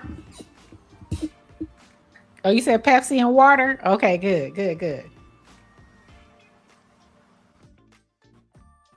Cause that Pepsi and them Coca-Colas and them Pepsis will eat your stomach lining up. Y'all V hit me up on email so we can open up the bar since Vaughn can't come outside. She can't come outside and co-host. That's right. She ain't coming. Not till she gets some permissions. Shout out to little bro. That's Shout right. out to Jim. Shout out to little bro. You're gonna have to step to the man in charge and get some permissions to get sis outside. But we getting her in trouble. No harm, no harm, no foul. No harm, no foul. Oh shit. Okay. Well, you guys, y'all have a wonderful weekend. Hopefully it's been sunny where you are. I think summer is coming up. What is it? Next month, summer hits what? The first week of June is summer? Officially summer? Yeah. Y'all enjoy this time. It's beautiful out.